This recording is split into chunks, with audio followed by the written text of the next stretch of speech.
back at it again, man. Listen, we got a lot to discuss. New York Jets just acquired Hasson Reddick. We're going to be talking about that. We're also going to be talking about the draft, other things going on with the New York Jets. Call in 515-602-9639. Give me 1 second, folks. Connect the audio and get right to it. Hold on.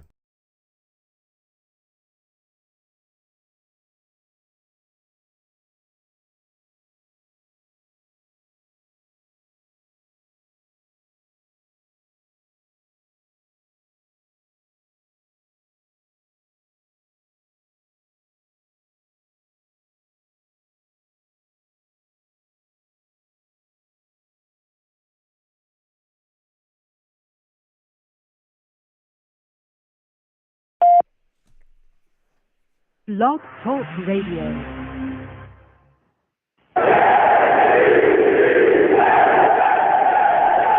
What's going on, folks? It's your boy Long Beach Joe, and I am back at it again.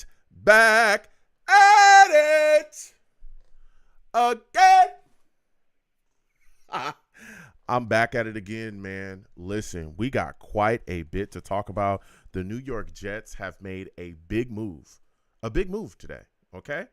They made a move, and got Hasson Reddick, okay? What a move by Joe Douglas. Whoa. We're going to be having that discussion, okay? So call in 515-602-9639. Again, 515-602-9639 is the number. Call in. We're going to be having that talk, all right? But go ahead. Let me get into the show because we got other things we got to cover as well, and I am fired up. Listen, I am the man of the people. I'm here for the people. Let me shamelessly promote my Facebook page. Everyone go on Facebook, search The Long Beach Joe Show. Like that page. My content's up there. Go ahead and give it a listen. Message me. I'll message you right back. I love going back and forth with you folks about this football team. Also, leave me some feedback. I love hearing about what you folks think I do here on The Long Beach Joe Show. Okay? I am also, okay, on iTunes. Going over to iTunes, okay? Type in The Long Beach Joe Show on iTunes. Subscribe to the podcast on there. Okay, that's where the podcast audio goes. Going over there, subscribe to that, and leave me a 5-star rating. Let me know how you folks feel about what I'm doing over here. And again, I want to thank everybody that does that. Salutes and respect to all of my overseas folks that are constantly hitting me up, talking to me, going back and forth with everyone. Please continue to do that. I appreciate all of my overseas folks and all my listeners worldwide, to be completely honest. Even my U.S. folks, all of that, okay? All my Jets brothers and sisters out there, salutes and respect to you, okay? I'm also on Twitter as well. Going over to Twitter, type in @TheLongBeachJoe, @TheLongBeachJoe on Twitter, okay? Subscribe to the channel. Follow the Twitter, okay? And I'll follow you right back. I love going back and forth with you folks on there on the Twitter platform as well. I get into a lot of arguments. Okay, a lot of arguments on Twitter. Heated arguments, I have no clue why, okay? But people want to go back and forth with me, and I am open to that engagement. So please, going over to Twitter, @TheLongBeachJoe, okay? Now, for those of you that may not know, I'm so fired up because we're here. We're sitting live. We're also live streaming the show as well, okay? You don't just get the radio portion on Blog Talk Radio /Long Beach Joe Show, okay? That's not all you're getting. You get the visuals, baby. You get to see me, okay? There's a lot of people out there that stumble up on the channel and stumble up on the show, and they're like, Joe, wow, we like the takes. We didn't know that you look so good. And I'll be like, listen, thank you, ladies, okay? Thank you, all right? I appreciate the ladies showing your boy love, saying, hey, Joe, you're handsome. Thank you so much. All right. I'm not an arrogant guy. I just work with what I got, but I appreciate all of you ladies, the beautiful ladies in the world out there. So come on over to YouTube. Okay. Check out the takes. Check out everything I got going on over here. Come on over to YouTube. Type in Long Beach Joe Jets. Long Beach Joe Jets on YouTube. All right. Subscribe to the channel. Hit that notification bell so when I post content, you will be in the know. But just keep in mind when you come over here, okay? My chat, they can get real, okay? I'll call my chat the savages. You want to know why?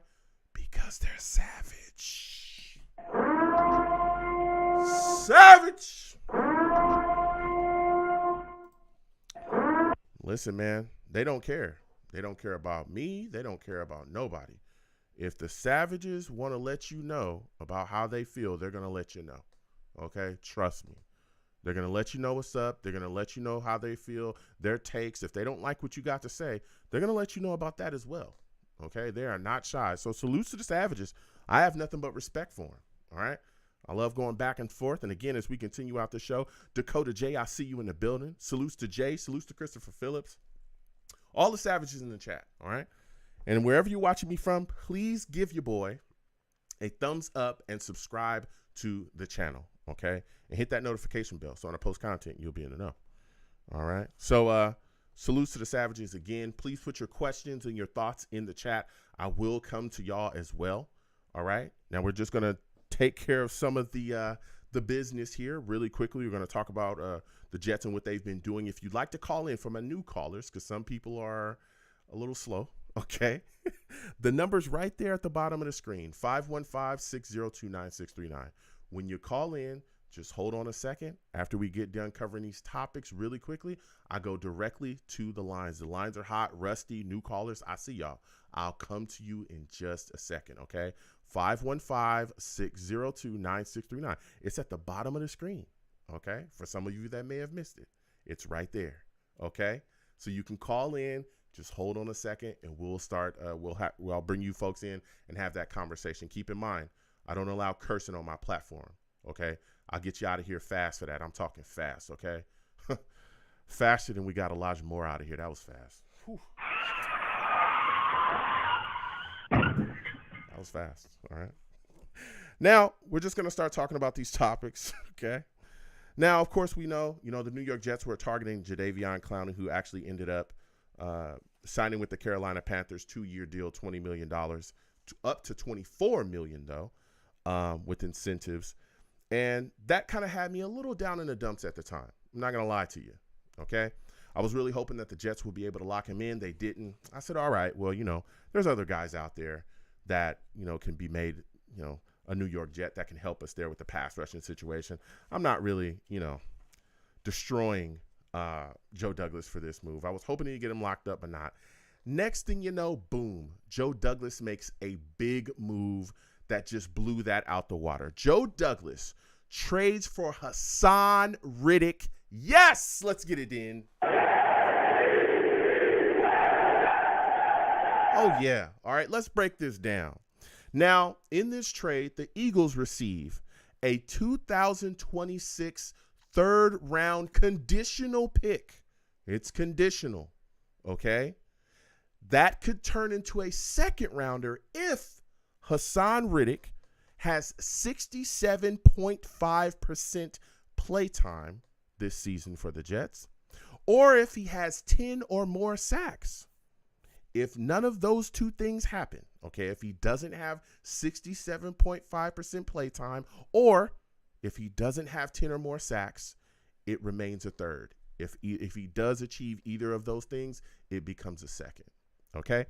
And, of course, the New York Jets get Hasson Reddick. Now, when I heard this trade, which actually happened today, just a couple hours ago, I was like, man, what a move. Like, for those of you that may not know, it's crazy. The New York Jets ended up with Aaron Rodgers, one of my favorite non-Jets, okay, at the time when he wasn't a Jet in the entire league, right?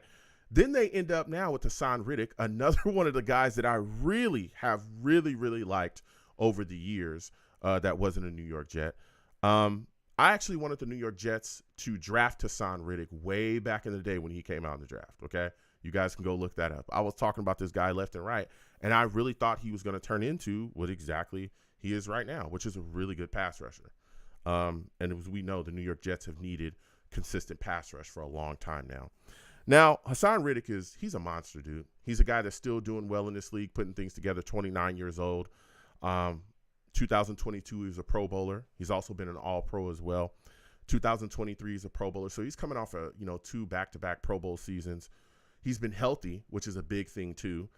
Played all 17 games last season, had 11 sacks in 2023, had 16 sacks in 2022. He was a part of that Eagles team that had that 70-sack season. So here this guy comes with the ferociousness that we need, all right? Now, I've been big, and I'm talking big on adding pass rush to this football team. And a lot of Jets fans, I don't understand. And again, we'll have that conversation tonight. 515-602-9639 is the number. Call in. Rusty, I see you. 973, I see you as well. We'll be coming to you in a second.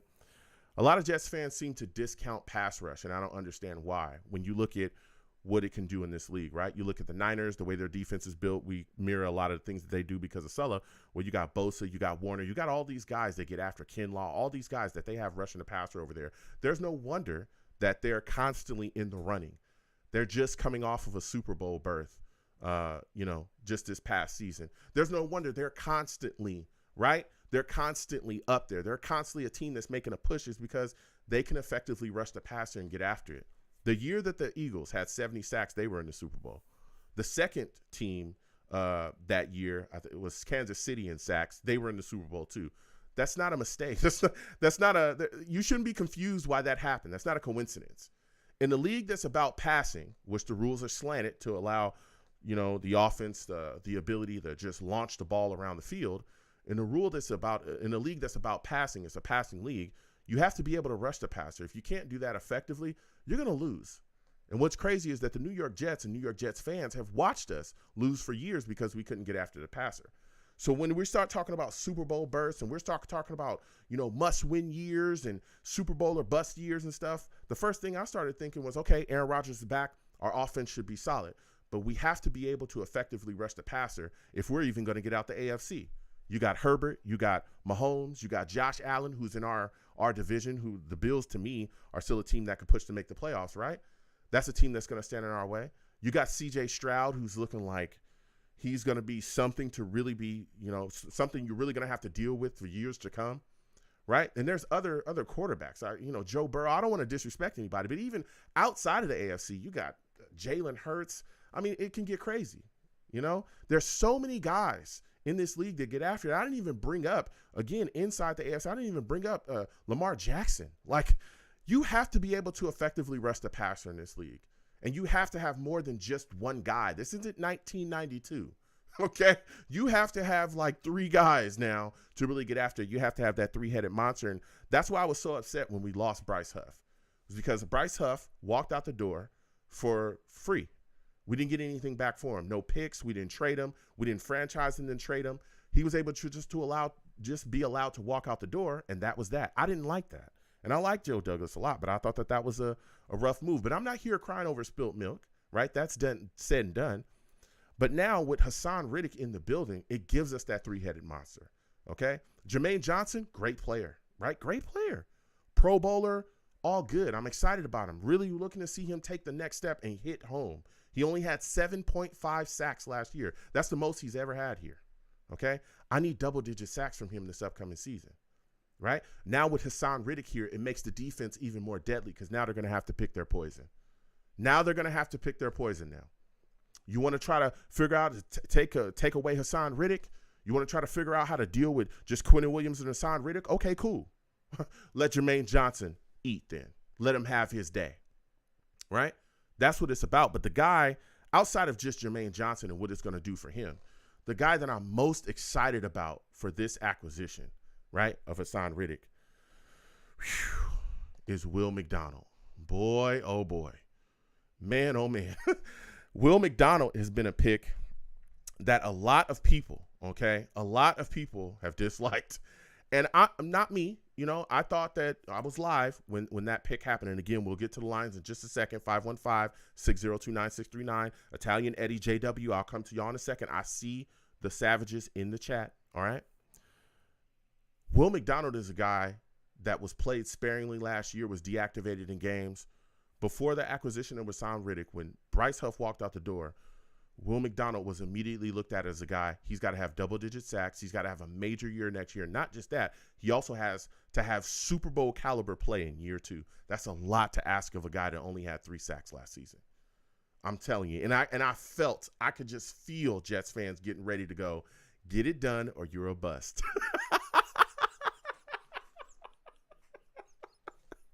Y'all know what I'm talking. Don't act like y'all don't know. Okay, we bleed green. I've been a Jets fan a long time. Don't act like y'all don't know what's up. Okay, I felt that coming. That bust finger right at his forehead. You're a bust, sir. I felt it. Okay, I felt it be pointed. Don't do that. All right. So now with Hasson Reddick into the building, I think that this allows us again to let Will McDonald just ease into his second year, where I think he's going to be pretty good. He's going to be able to be used in all type of different ways now sparingly, right? He's going to be able to come in and, again, be able to feast and play off of not just Jermaine Johnson coming in and being fresh, but also Hasson Reddick. He's got that spin move from hell. He's going to be able to absolutely do his thing, okay? And, again, you're going to have to pick your poison with these situations. So I really, again, like this for Will McDonald. I think he's going to be a really solid player here, but it just eases the pressure off a little bit from him and just allow him to go out there and do his thing. And, again, I think he's going to be successful this year. I think Will McDonald is going to have a very, very solid year for us. So I'm excited about this. And also it shows, hey, Joe Douglas, he knows what's up. He knows that the seat is hot, brother. Like, let's keep it real, y'all. I see the savages in the chat. Y'all know what time it is, okay? We all know there's been a lot of things moving and shaking around here, a lot of things being said. Woody Johnson has come out and said some things, and we're going to be talking about him in just a second. Woody Johnson has come out and basically made it known, like, hey, there needs to be some improvement here. And we all know that this upcoming year is win or get ghost, okay? Win something, get to the playoffs, make some type of move. A lot of Jets fans screaming Super Bowl or bust, but a lot of us at least feel like there's a playoff mandate. Get to the playoffs, win something, or get up out of here. That's pretty much how it's going to go. And this move shows that Joe Douglas has a sense of urgency, and he's making a move. Now, again, I know that there's a lot of Jets fans that don't like this trade, that feel like this was a move in desperation because Bryce Huff was allowed to walk away, and that was that. I'm here to hear y'all out. I would have liked for us to keep Bryce Huff. Again, he went to the Philadelphia Eagles for $17 million a season, but what's done is done. Here we have a guy that's an elite pass rusher as well, a guy that can get after it, a guy that's really solid against the run, and a guy that, you know, still has a lot left in the tank and is going to come in here and help us out quite a bit. Now, he does, you know, have like a pretty much the last year of his deal. He's got 1 year left on his contract, and I think he makes $14.25 million or $14 million this season.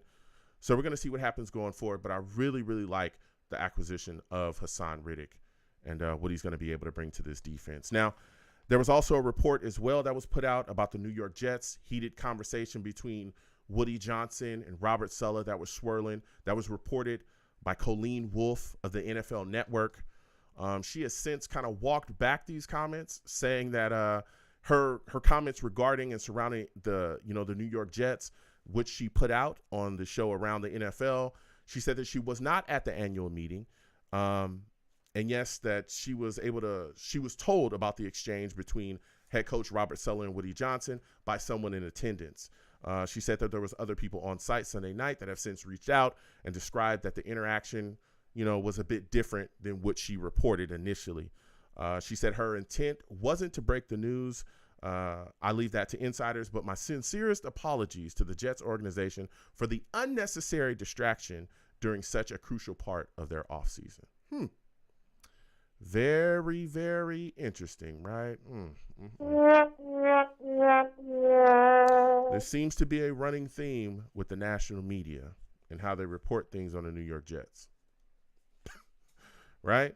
Isn't it kind of strange how there's always something going on with the Jets, unnamed sources? I remember when we acquired Aaron Rodgers, it was all kind of things swirling about that he had to come out himself and put a kibosh to and say, hey, this didn't happen like this didn't happen like that. So I think it's very interesting. And as well, Woody Johnson came out and talked about how, hey, there was no argument between me and Coach Saleh at the NFL owners meetings, and that it was absolutely false. There were multiple people that came out. Connor Hughes as well came out and said that he had sources there that said that never happened and nobody knew what they were talking about. So pretty strange. Colleen Wolfe has now walked back that initial report that she put out. Again, she's a credible, member of the NFL Network, credible reporter, but now I guess that never happened. So very, very interesting. The Jets always seem to be a punching bag for the national media. I will say that. Also, the New York Jets have re-signed Jalen Holmes, the defensive lineman. That's a good player. We all talked about him. He was a guy that was, we saw a lot of flash from him in the offseason, doing a lot of things along the New York Jets defensive line. I'm excited to see him back. We're going to see if he's going to be able to hold a spot here. I really like what he did for us last season. We're also going to talk a little bit about Zach Wilson. For those of you that do not know, I'm here to remind you, he's still on the roster. He's still on the roster, folks. Anybody know that? I know that, right? And Woody Johnson had some things to say about it as well. Woody Johnson, when he talked to the media at the owners meeting, Woody Johnson said that Zach Wilson needs a change of scenery, but he's still an asset to the team. What? What are you, what? What? Bro, what are you talking about, man? I don't know. I don't know what he was trying to say there. But he continued on and said that if the New York Jets couldn't trade him, if they can't trade him, which they've been trying to, right? They've been very public. They're allowing Zach Wilson himself to seek a trade with his agent. And still nothing is materialized. Woody Johnson went on to say that if they cannot trade Zach Wilson, then they're going to keep him. I've been telling people for a minute that I think Zach Wilson will be here on the roster this upcoming season because I cannot foresee anyone trading capital for him. Mac Jones, Justin Fields, two quarterbacks, right? They ain't Dan Marino. They're not Peyton Manning, right? They're not Tom Brady, but they're better than Zach Wilson. Mac Jones went to the playoffs, led a team to the playoffs before. Also has been in the Pro Bowl too, which is crazy. Look at his fall off. He was traded for a 6th-round pick from the Patriots, right? Justin Fields out there, the mess in Chicago, right? But he showed some promise, right? He can move, he can throw. A lot of people think his situation's jacked up. Some people think he's trash. Who knows? But he, to this point, has been better than Zach Wilson. 6th-round pick. So if you look at those two guys who have put together better tape and shown better promise, and we'll get to the lines next, 515-602-9639. When you look at those guys who have put together better tape and better careers to this point, and they're getting traded for 6th-round picks, then what in the hell is Zach Wilson worth? He's not worth much. He's not worth much. And especially when you look at the contract, that $5.4 million, a lot of teams not going to want to pay that. A lot of teams clearly don't want to pay that because if there were offers, if there were substantial offers and able to get something, the Jets would have already have traded him. Trust me. Joe Douglas would have already have made that move. But still yet, Zach Wilson is still here. So it's going to be very interesting going forward. But I've been talking to people about this since the end of the season that I believe that Zach Wilson is going to be on the Jets roster this upcoming year. I don't think the Jets are going to cut him either because I don't think they want to eat that $11 million that comes with releasing him. I don't think they're going to do that. That's dead cap. I don't think they're going to do it. But we'll see. We're going to have that discussion back and forth again. 515-602-9639. 515-602-9639 is the number. Call in. We're going to the lines. So many things moving and shaking around, the NFL, not just the Jets. Rule changes, all kinds of things. Hip drop tackles. I don't know what the heck a tackle is anymore. I don't know. Does anybody else know? Savages in the chat. Can you tell me? Can somebody tell me how to tackle now? If I was a linebacker or a corner or a safety or – dude, I would just say I'm done with this and go be a tight end or something. Like, I'm just tired of this, okay? I'm just going to the offense. It is wild. You can also challenge roughing the passer now. Roughing the passer calls and intentional groundings. Wow, that would have helped the New York Jets this year. How many times did we get screwed over by roughing the passer calls?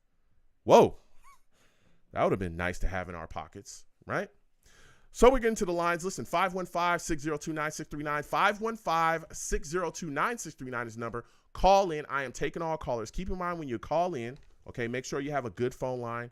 Make sure, okay, that you don't have a bunch of crazy background noise because I will move on from you. If I do not know your name, I'm going to call you by area code, okay? New callers, you have an area code. Please know what your area code is, okay? When I come to you and I call out your area code, there's no cursing on my show, okay? No cursing.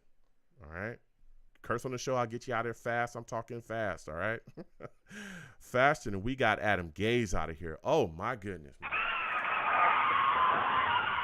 It wasn't fast enough, right? But it was fast.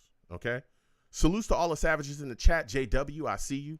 JW says we gave up only a 3rd-round pick in 2026. Reddick is an all-pro defender in his prime. This is a no-brainer. Salutes. I respect that. Italian Eddie, I see you. Salutes to you as well. He says, is Ashton Davis still available? Any thoughts on re-signing him? He knows the system. I believe he still is available to this point. Again, free agency is moving fast, so don't kick your boy. But I think he's still available. I mean, the New York Jets definitely need some safety help. There were some other guys out there that I want to see the Jets bring into the building. They didn't. But to this point, it's still just Clark and Adams here now. And we're going to see what happens going forward. Ashton Davis could be brought back, but I remember that there was some talks about them not necessarily scrambling to re-sign him. So continue to put your thoughts in the chat. Okay, Omar, I see you. Salutes. I'll come to the Savages in just a second in between calls. Again, the number to call in is 515-602-9639. First caller I'm going to, we're getting to Rusty. Rusty, I'm coming directly to you. 973. Hold on. We'll come to you next. New callers as well. Hold on. But we got to get to Rusty, baby. We got to go. Listen, for those of you that do not know, this man, Rusty, he's a savage, man. Savage. Rusty. Salutes, Joe. Salutes, fellow savages. Salutes, Rusty. Listen, the New York Jets have made a move here. We got Hasson Reddick in the building. What are your thoughts about this trade, and what are your thoughts about the capital the Jets gave up? Conditional third-round pick that could be a second if he plays, 67.5% of the time or gets 10 or more sacks. What are your thoughts about this, man? Well, it looks like JD got that Imodium that we were talking about a week or two or so ago when he got rid of Huff. So that's a plus. I mean, it's Reddick to get Reddick, pun intended. And that guy's no joke. And people, I heard people I guess bitter or just not. I don't even know if it would be bitter or not, or just trying to make excuses on it, saying, yeah, he did it with the Eagles, but he did it with the Cardinals and those Panthers down in the Carolinas, too. So he's the real deal Holyfield. Yeah. And I mean, I'm happy with it. It's weird that we didn't just do a swap with Huff for him. Yeah. Maybe, I don't know. Maybe they went light on us because we were like, hey, remember that tampering that you did? Mm-hmm. You know about that one? Let's go talk to the NFL about that. They're like, all right, 2026. We'll take care of you. We'll go light on you. So yeah. I don't know. JD could be crafty in that type of thing. Yeah. And so that's kind of how, I look at the situation and I go, I wish that, Bryce Huff would have been brought back, especially again, Hasson Reddick, $14 million left on his contract, 1-year deal. But here we are, we get Hasson Reddick, who's a great pass rusher, right? An elite guy, a guy that can still get after it. Oh man, he gets after it. And I mean, he's phenomenal. A guy that's a recent All-Pro, Pro Bowler 2 years in a row. Like, he can absolutely get after it. But for me, what his presence does to this defense is really uplifted. And I want to get your thoughts on this, Rusty. What do you think that having Hasson Reddick does for a guy like Will McDonald here? Pick your poison. It's like King Ghidorah now, honestly. It's the three-headed monster. It's back. And then you got Godzilla with Q up the middle. So, and it's a crazy rotation. And all these guys chase down quarterbacks. They smack you in the mouth. And, yeah, I don't know, man. Hopefully Will can do that same leap that JJ did, that year tour. And how's it doing? Keep it moving and just start stacking quarterbacks. Mm-hmm. And just gobbling up offensive line. Oh, yeah, smacking them around, silly. Mm-hmm. And then gobbling up running backs. Because that was our Achilles heel, was the running back thing. Yeah. So to where Huff wasn't the best at, taking that on, in a sense, Reddick he's no joke. You're just gobbled up. Yeah. Like, he was barrel rolling Barkley, too, a lot. And, that guy's got quads that rival, like Earl Campbell and Brees. Mm-hmm. He's a big dude. Mm-hmm. So, I mean, it's on paper now, and it's looking really good for us so far. Knocking on that wood and on that chest. Yeah. But, it's promising. It's a lot better situation than yesterday. I'll tell you that, or this morning or earlier today. Yeah. No. Yeah. It absolutely is. And again, with him moving on from Huff, I was like, man, we need that three-headed monster because of all the teams that we're going to be facing, going forward. And like you said as well, what this does for Will McDonald is it really allows him to step into that second year, with a bit less pressure, a guy's going to be able to come in and just really Yeah. play free, play open. And again, he's going to be able to play off of a guy like Hasson Reddick as well, because like you said, pick your poison. You're going to have to make a decision. Okay, we know they love to double Q, right? We know that. We all know they say, listen, we not going to let the fat man eat. Okay, that's not happening. But okay, cool. Well, now you got to deal with Q. You want to deal with Hasson Reddick? All right, cool. Let's let Will McDonald go off. Let's let him have a day, and he's going to be able to just completely destroy people. So I love this move from that aspect, especially, again, when we talk about – and it might free up Kinlaw, too. Yes. My bad, I didn't mean to cut you off. No, listen, you're talking facts. Like, all of these things that play off. And again, and I talk to people about this, consistently, is like pass rush for a lot of Jets fans, people just kind of overlook it. Like, oh, well, we can just keep things moving, and this defense is great. This defense is great because we put pressure on quarterbacks. That's what we've been doing, right? And a lot of exactly. Yeah. And I mean, when you look at the situation, look at what the Bills did. When the Bills said, hey, look, we're ready to take that next step. We want to move forward. They went and got, their big passers. They went and got Von Miller. They said, hey, we're going to acquire this guy and bring him into the building. We're not going to keep playing around, right? We're trying to make that next step. We're trying to attack. We know that we got to get after, Patrick Mahomes. We're going to go get another guy. That's exactly what they did. They went and grabbed another pass rusher and brought him in. And here we are in that same mode. Now, as we continue to go forward and we continue to talk about this move and everything, do you think that Joe Douglas being willing to grab that capital from 2026 and give up, that third, possibly second round pick, do you think that this move highlights the fact that he understands that his seat is extremely hot? I don't think it's so hot, but it's definitely got some heat to it, for what he's doing. And then, who knows what Rodgers is saying, because Woody is Woody. He runs his mouth way too much too. That guy. He should just be keeping it shut, especially talking about Zach like that. He's killing our trade value with him. So we're probably going to get rid of him on June 2nd when that whole contract thing comes to whatever. Mm-hmm. But as far as with everything else, I think it's a little warm, but it shouldn't be. Like, he's been our best GM we've had in a while. And people jump on him for Becton. When Becton was literally getting hurt, he was a freaking monster when he was a rookie. And he has upside. So who knows what the Bungles do with him? He might resurge his career, and then we're like, oh, there we go. There it is, because they have turf that doesn't kill you and end your career. How about that, Woody? How about you go out and use some of that FIFA money, Playboy, and you get some real grass instead of giving it to soccer? Like, it's crazy. So, I mean, yeah. It's that's what it is with him, man. Yeah. No, how listen. about that chain gang? You get to wear that chain when you get a field, idiot. Like, oh. Speaking of Woody, I got to ask you about this, Rusty.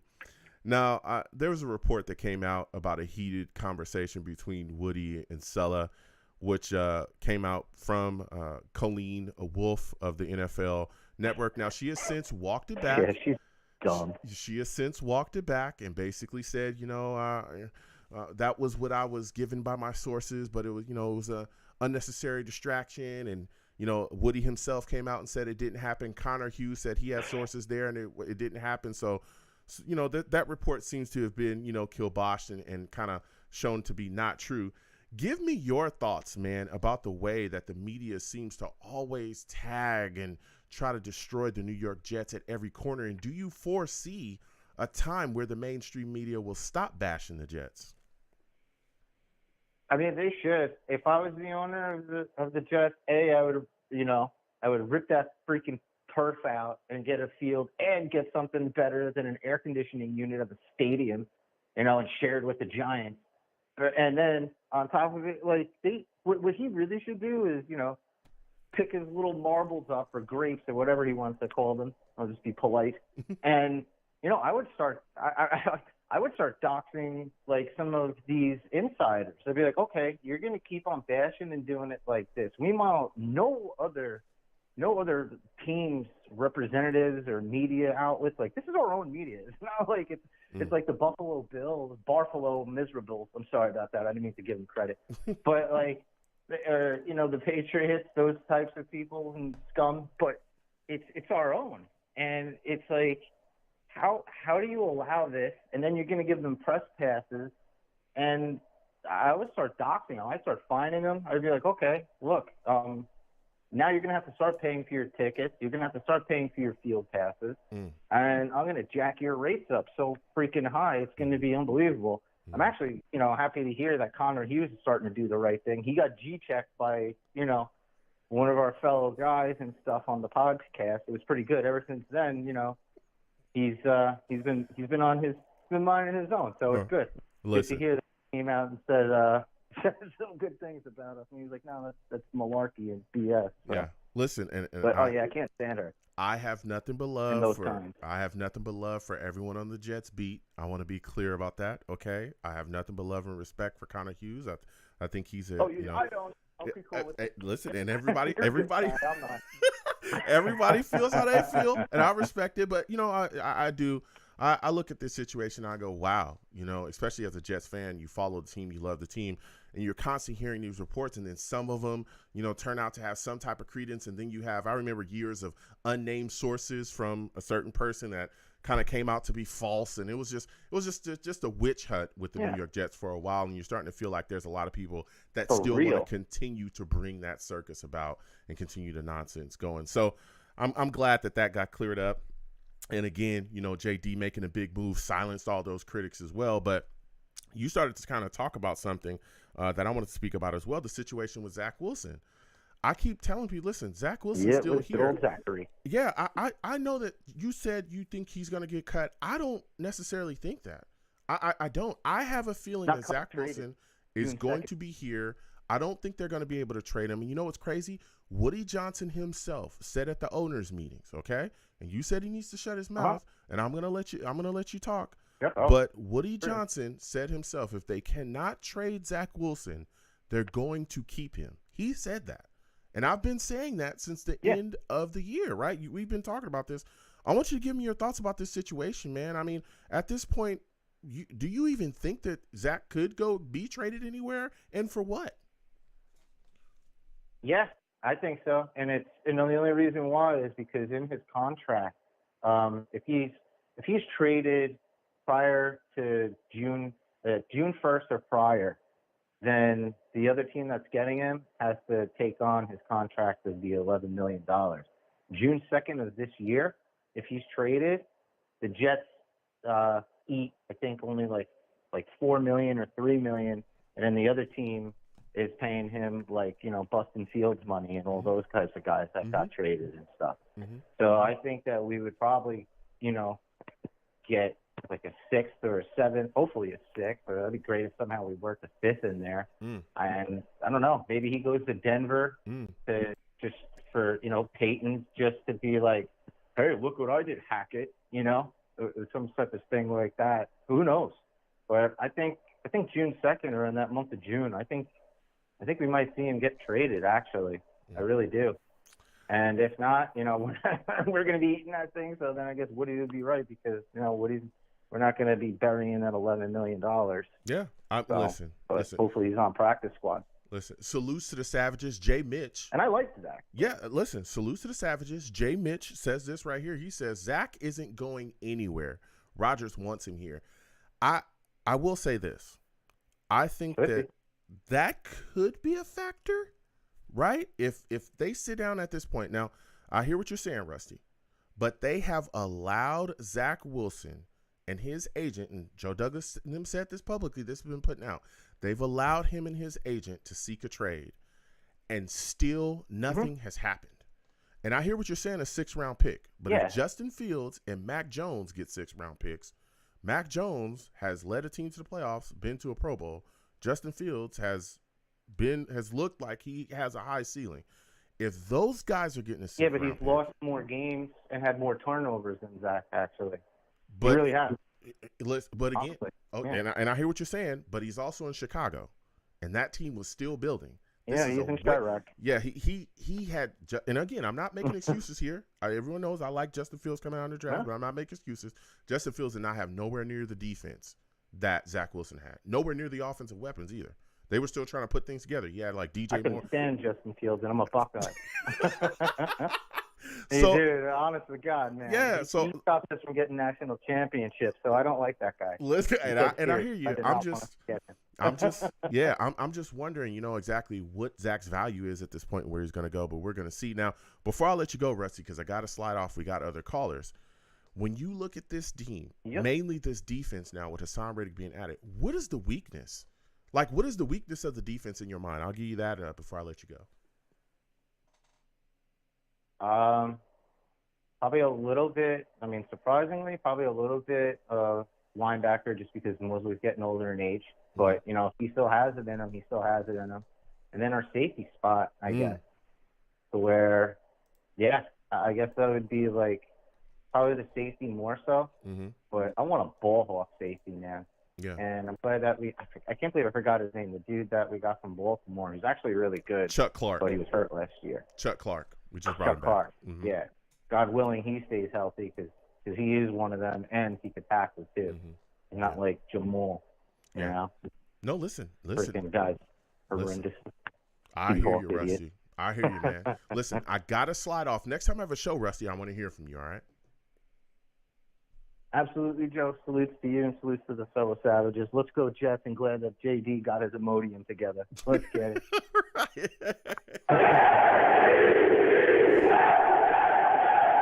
We're going to keep getting to these lines again. 515-602-9639. 515-602-9639 is the number. Call in. We're taking all callers. Salutes to all the Savages in the chat.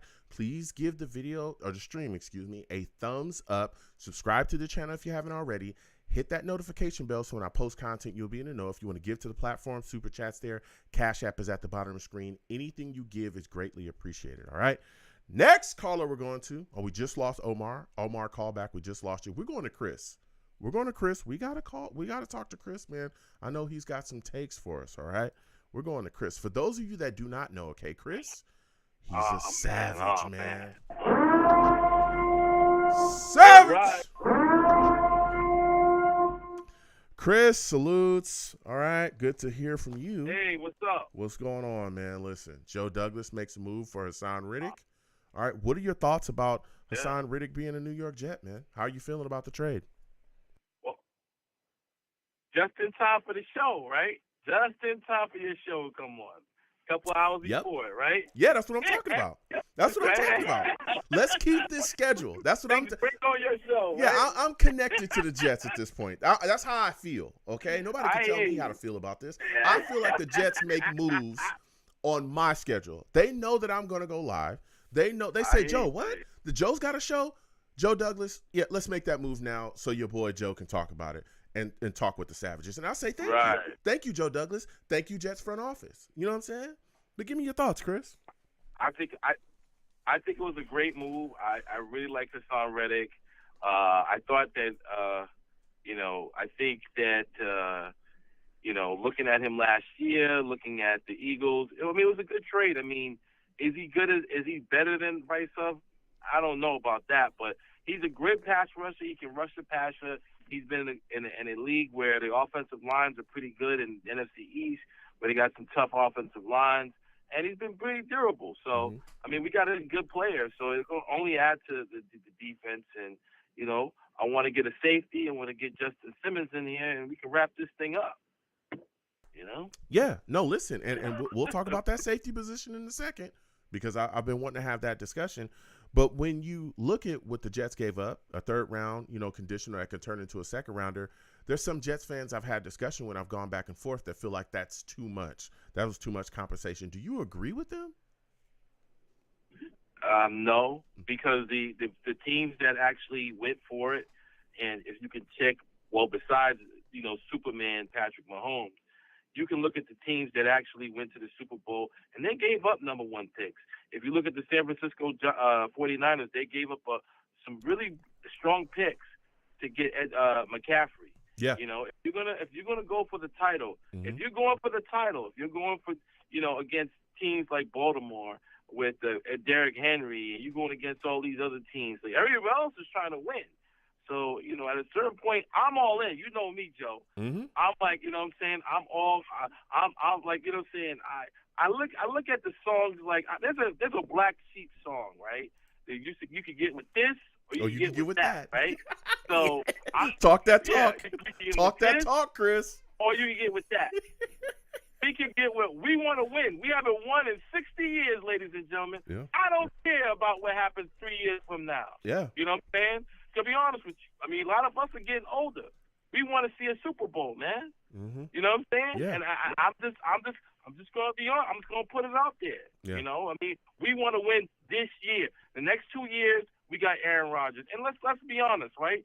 Even we get a great quarterback, we get a rookie quarterback. Are they really going to be as good as Aaron Rodgers? I mean, we'll see. I don't think we're definitely not getting a rookie quarterback in this upcoming draft. I don't think we're going to be looking at a rookie quarterback until a little bit later on, until Aaron Rodgers getting ready to walk out this door. But yeah, this is the time if you're going to make these moves. And again, this is from 2026. That's why I'm not, going crazy about it either. And again, even though it's, pretty much a 1-year rental, unless they can get a deal done with him for the future, I like this move a lot. Everyone knows I love Hasson Reddick. I was hoping that the New York Jets would draft him when he was first, coming out in the draft. I talked about him ad nauseum. Yeah, I remember. Yeah. So it's interesting, and I like him being brought on board, especially what he does for the Jets defense, and that's going to be my next question for you, man. What do you think the presence of Hasson Reddick will do for a young guy, a young edge rusher like Will McDonald? Well, I think, Will McDonald was coming into this year knowing that he was going to be a good count on. Mm-hmm. I mean, if you look at the guy, look at his bend, you look at his pass rushing ability, he's really good, especially off the ball, especially rushing the passer and tackling. I think he's going to be good. I think it takes pressure off and keeps guys fresh. I think Hasson Reddick's going to be fresh because he played 70% of the snaps in Philadelphia. He's not going to have to play that much in rotation. That rotation is awesome. I wish that we could do that in the offensive line. But, I mean, the defensive line, they rotating, the guys coming fresh. That keeps guys, going in and keeps guys healthy throughout the year. So I think they did a great job with that. I mean, I know a lot of people were down at it. How are we going to do a rotation with the defensive line? It working. We keeping guys healthy, and I think that's a great thing, I think it's a great thing. Yeah. Yeah. And especially, again, like you said as well, you were speaking about, Will McDonald and what it does for him, but also, man, it benefits Jermaine Johnson as well. Now we're looking at the situation. You go up against, these offenses, they're going to have to pick their poison because we got a guy in Jermaine Johnson coming off of a Pro Bowl year who's really good. And you're going to have to say, okay, well, look, we can only deal with, we can double old Quinnen Williams. And, okay, well, let's try to stop Hasson Reddick. And now you got Jermaine Johnson going crazy. So it's like Jermaine Johnson's going to be able to feast as well, playing off of a guy of his level, the elite level that Hasson Reddick is playing off of, right, Chris? Yeah, he's got 10 sacks a year. Mm-hmm. He can't complain. Double-digit sacks. So I think the last 4 years he had double-digit sacks. That's a fact. Coming off of 2 Pro Bowl years. Yeah, that's what I'm saying. I mean, you got a guy that's a professional pass rusher, a guy that can actually go in there and do his job and prove it. And right now we need proven. We in the Super Bowl run. If we're trying to knock off Superman in Kansas City, we need proven players. And even that might not be enough. Yeah. No, listen, you're talking facts. But Chris, what do you think is the weakness of the Jets defense at this point, man? Because it looks beastly to me. If I was an opposing offense, I would be terrified, man. I say to myself, I don't want to have nothing to do with playing the Jets. I would restructure some contracts, and that's why I'm in favor of trading the first round pick for next year and moving up and grabbing Neighbors or Marvin Harrison. And here's why, right? I want to get like a guy like Justin. I want to get listen to me. I'm listening. This is very important to everybody. I'm listening. Listen, this is very important. Listen, I know your offensive line dreams, and there's some good guys in the 3rd and 4th round. And when you have the draft show, I'll give you the dudes that are really good, 3rd, 4th round guys that are really good, that can stick in this line and do a really good job. But listen, let me tell you why.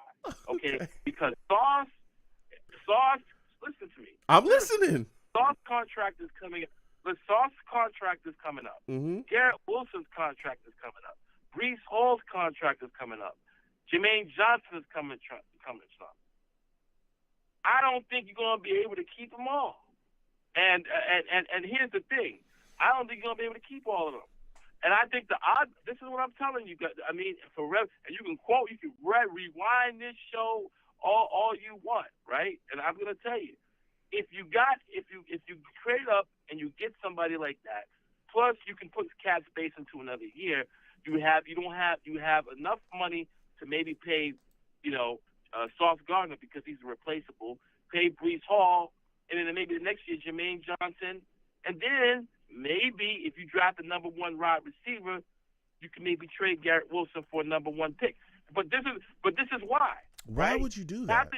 And people go, but this is why. I'm telling you. This is what I'm saying. If Neighbors is the guy that everybody thinks he's got, you can recoup that number one pick down the line. But in the interim, you go on the Super Bowl run, plus you get extra cap space for next year. That number one pick, as we did with Zach Wilson, expensive, man. So you could actually move some of that cap money for that first-round pick over to like a contract for Sauce Gardner, because I think Sauce Gardner is irreplaceable. Okay, to me, so out of everybody in that rookie group. Okay, Chris. Listen, and I hear what you're saying. Okay, here's the deal: you still have more than enough time to work out the situations for all of those young guys that you just named, on top of having fifth-year options available for them as well, on top of having a franchise tag that you can use on those guys after the fifth-year option to then keep them Jets as well. Right. So it's not like we're going to be struggling to keep those guys on the roster. We're not. Also, a lot of people talk about the cap situation, and we can't be – nobody knows that because the cap can go up quite a bit. Not only that, but how many years, and I always say this about, people talking about the cap and things like that. How many years have the New Orleans Saints supposedly been in cap hell, and they're never going to sign anybody, and this is the year, and they end up signing like 3 or 4 free agents, big name guys, consistently every year. We see this. We see this every single year. You're so, right. So you're the, right. okay, You're so right. the idea, You're right. hold You're on. right. So the idea that we're not going to be able to get those guys signed, I don't believe that. Here's the deal, though. Everyone talking about these weapons and moving up to go get Nabbers and stuff like that. And listen, Nabbers is phenomenal, and so is the other wide receiver. Name escapes me. Marvin, I forgot his name escapes me. But you know who I'm talking about. That guy is unbelievable. These are great players, okay? If the New York Jets do not have an offensive line to block for Aaron Rodgers, none of what you're talking about is going to matter. None of it.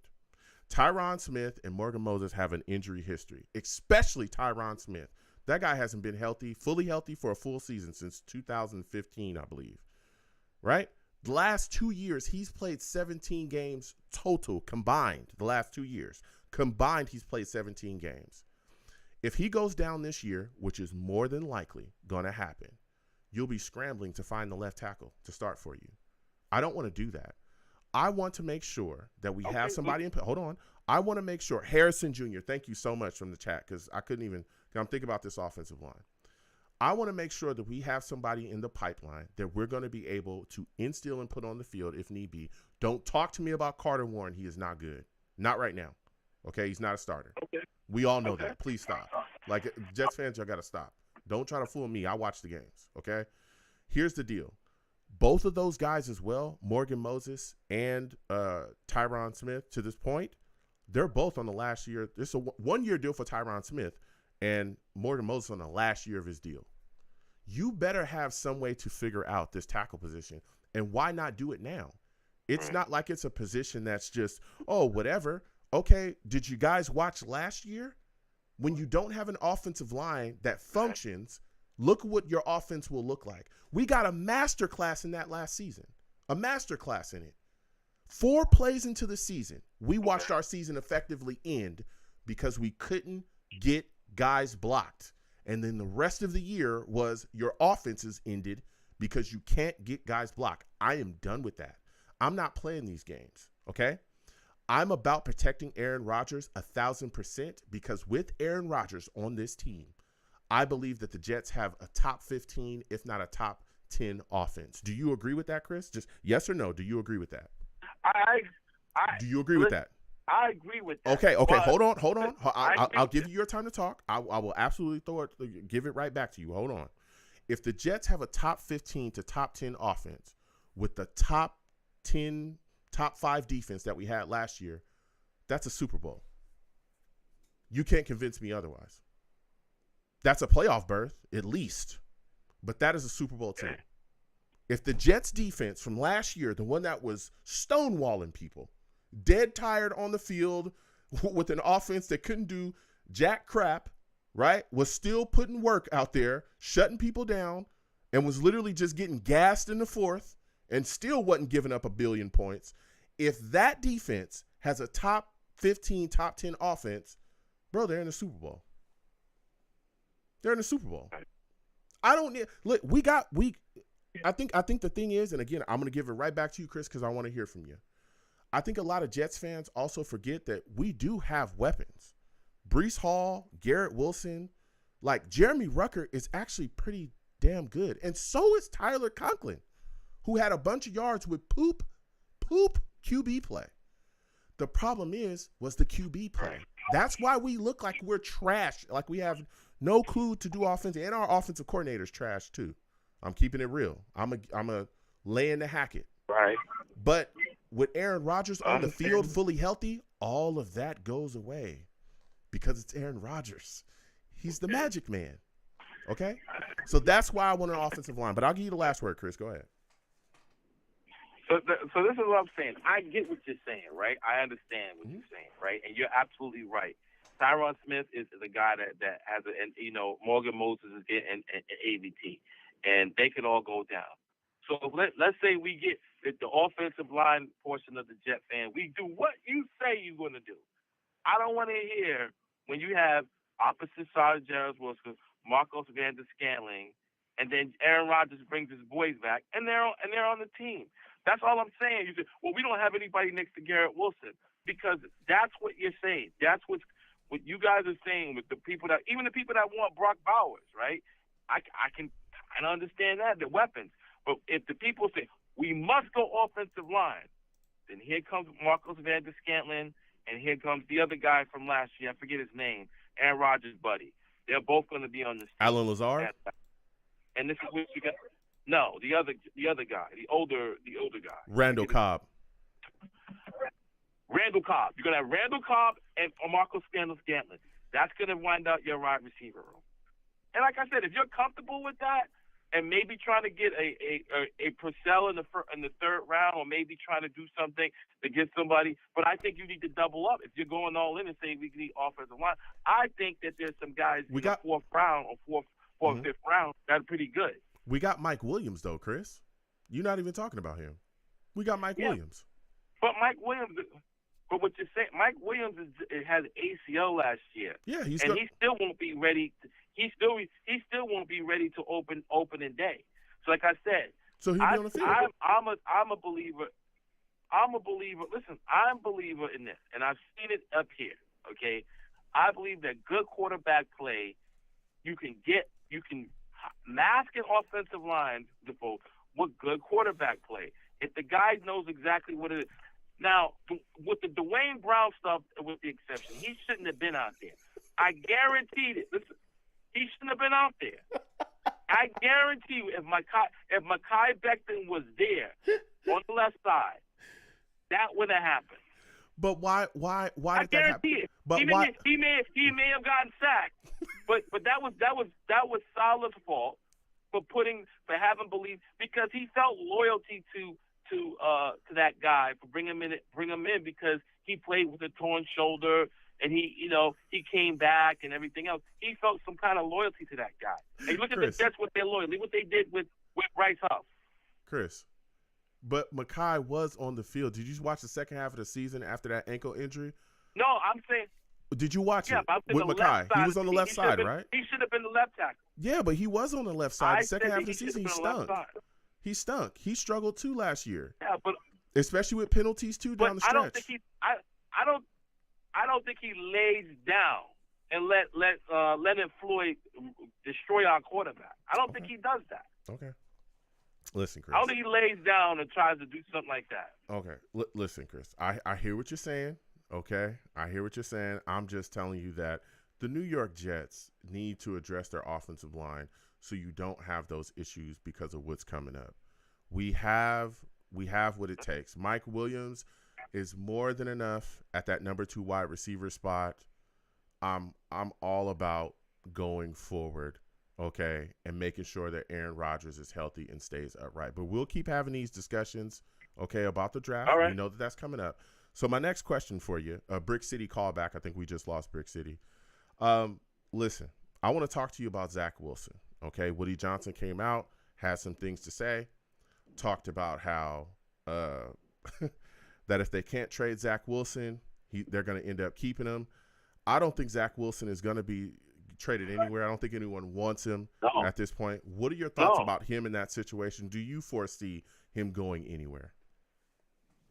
No, and he shouldn't, because look, think about it. If you can't get something for him, you just keep him, and then during the year, quarterbacks get injured all the time, and you can trade them during the season, and you get a little bit more for him.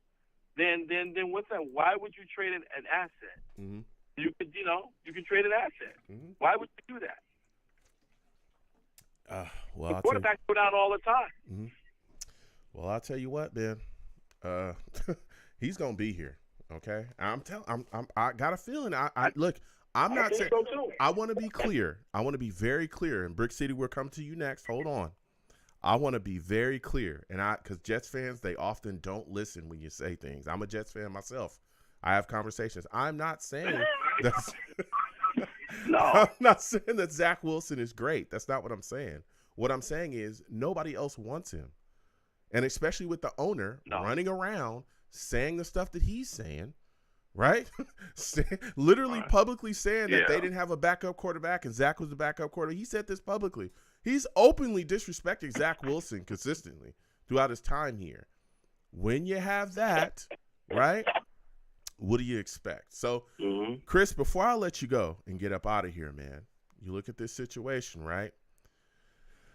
You look at what's happening here. You look at the movement that the Jets have been doing. One of the things that I really dislike is how the media seems to always target the Jets. We had a report come out about a heated conversation that after that really fell apart. Even the reporter came out and walked the comments back. What are your thoughts about how the mainstream media targets the Jets, and when do you think that it's going to stop, man? Brick City, you're next. When we start winning.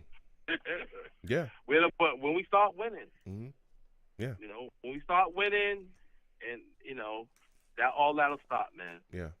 Yeah. No, you're speaking facts. Listen, Chris, it was always great to speak with you. Next time I have a show, we got draft shows coming up, and we're gonna go back and forth. I already know what time it is, but I love talking to you about this football team. Next time I have a show, call in, man. I enjoy speaking with you. All right, man. All right. Listen, Chris calling in. I get it. I go back and forth with people all the time. I understand. People want nabbers. I've heard people talk about Harrison Jr. as well. Listen, Brock Bowers, I'm here for all the smoke. And I know that people are just going, Joe, you're so boring. Joe, you just want to play it safe. Yes, I do. I want to play it extremely safe. We're Jets fans. We know that this team does not have the best luck. Why don't you want to play it safe? We don't have, I don't know what you call it. I think it's like karmic something about I don't know what it is, right? We don't have the greatest karma here. We don't have the greatest luck. Okay, what will go wrong will go wrong. Okay, let's play it as safe as possible. Let's just make sure that Aaron Rodgers stays fully healthy this upcoming season. That's all I need. I've seen Tom Brady, Aaron Rodgers, various other great quarterbacks make the players around them better. Right? I've seen it. I've seen wide receivers that played with Tom Brady that were great when they were with Tom Brady, but they go elsewhere and they don't really look like the same guy without Tom Brady throwing him the ball. If you keep Aaron Rodgers healthy, I think the New York Jets have a true shot at a Super Bowl. And I don't want to muck that up. We're going to the lines, 515-602-9639. We're talking to Brick City. and I've been waiting to have a discussion with Brick City. I don't know where he's been, but he's here now, and that's all that's important. For those of you that do not know Brick City, he's a savage. Savage. Brick City salutes. Good to see you in the building, my friend. Salute, my brother. Man. Sorry, man. I've been battling the flu this past week. Oh. So I won't stay long. Okay. Well, I hope you're getting better, man. I hear it. Gotta take care of yourself. I appreciate it. I'm getting a little bit better. Yeah, get some chicken soup, get some orange juice, you know what I'm saying, and watch yourself. But we've been having this discussion all night, right, Brick City? Hasson Reddick is a New York Jet. Joe Douglas made a trade for him. What are your thoughts about this move, man? Big move. I literally was like screaming at work. And I'm excited. We replaced Bryce Huff. I wish we could have kept Huff, but it doesn't affect us until 2 years from now, the pick. Yeah, 2026. 65%. What is it, like 65% of the snaps? 67. 2 or something like that. Yeah, 67.5 or 10 sacks or more.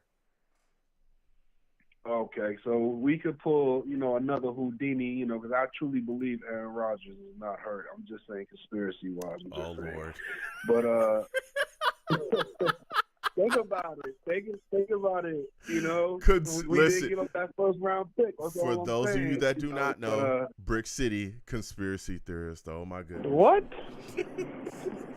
Bro, what are you talking about, man? He's a conspiracy theorist. Go ahead, Brick City. I'm excited. I mean, the guy's a beast. He was a beast in Carolina. He was a beast in he was a beast. He was a beast in Philly. I think he's going to be a beast with us. I'm happy for it. Mm-hmm. I'm happy. I'm happy for Mike Williams. I like how the draft is going. It can happen anywhere. I still believe if we can't get the left tackle we need, trade down. Probably try to recruit a second. Mm-hmm. Probably get a J.C. Latham, whatever, to sit behind Trayvon Smith, which is needed. We definitely need a backup behind him. Mm-hmm. Somebody that could be healthy and ready to go. We got to keep Aaron Rodgers up straight, people. Mm-hmm. Yeah, Bowers is cool and all, but can he keep Aaron Rodgers up straight? I think not. I think we don't need Brock Bowers. Mm-hmm. I want to see what Jeremy Ruffin can do. Mm-hmm. It's been in the system. He can catch. He can block.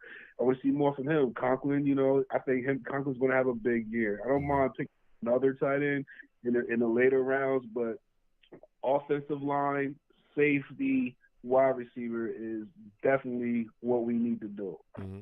Yeah. No, listen, you're talking facts. Now, before we get into the draft and we having this discussion, I want to go back to Reddick because I really like the fact that once he's in the door, right, it solves the issue of, not having that three-headed monster going up against, these great quarterbacks, right, that we have in the AFC.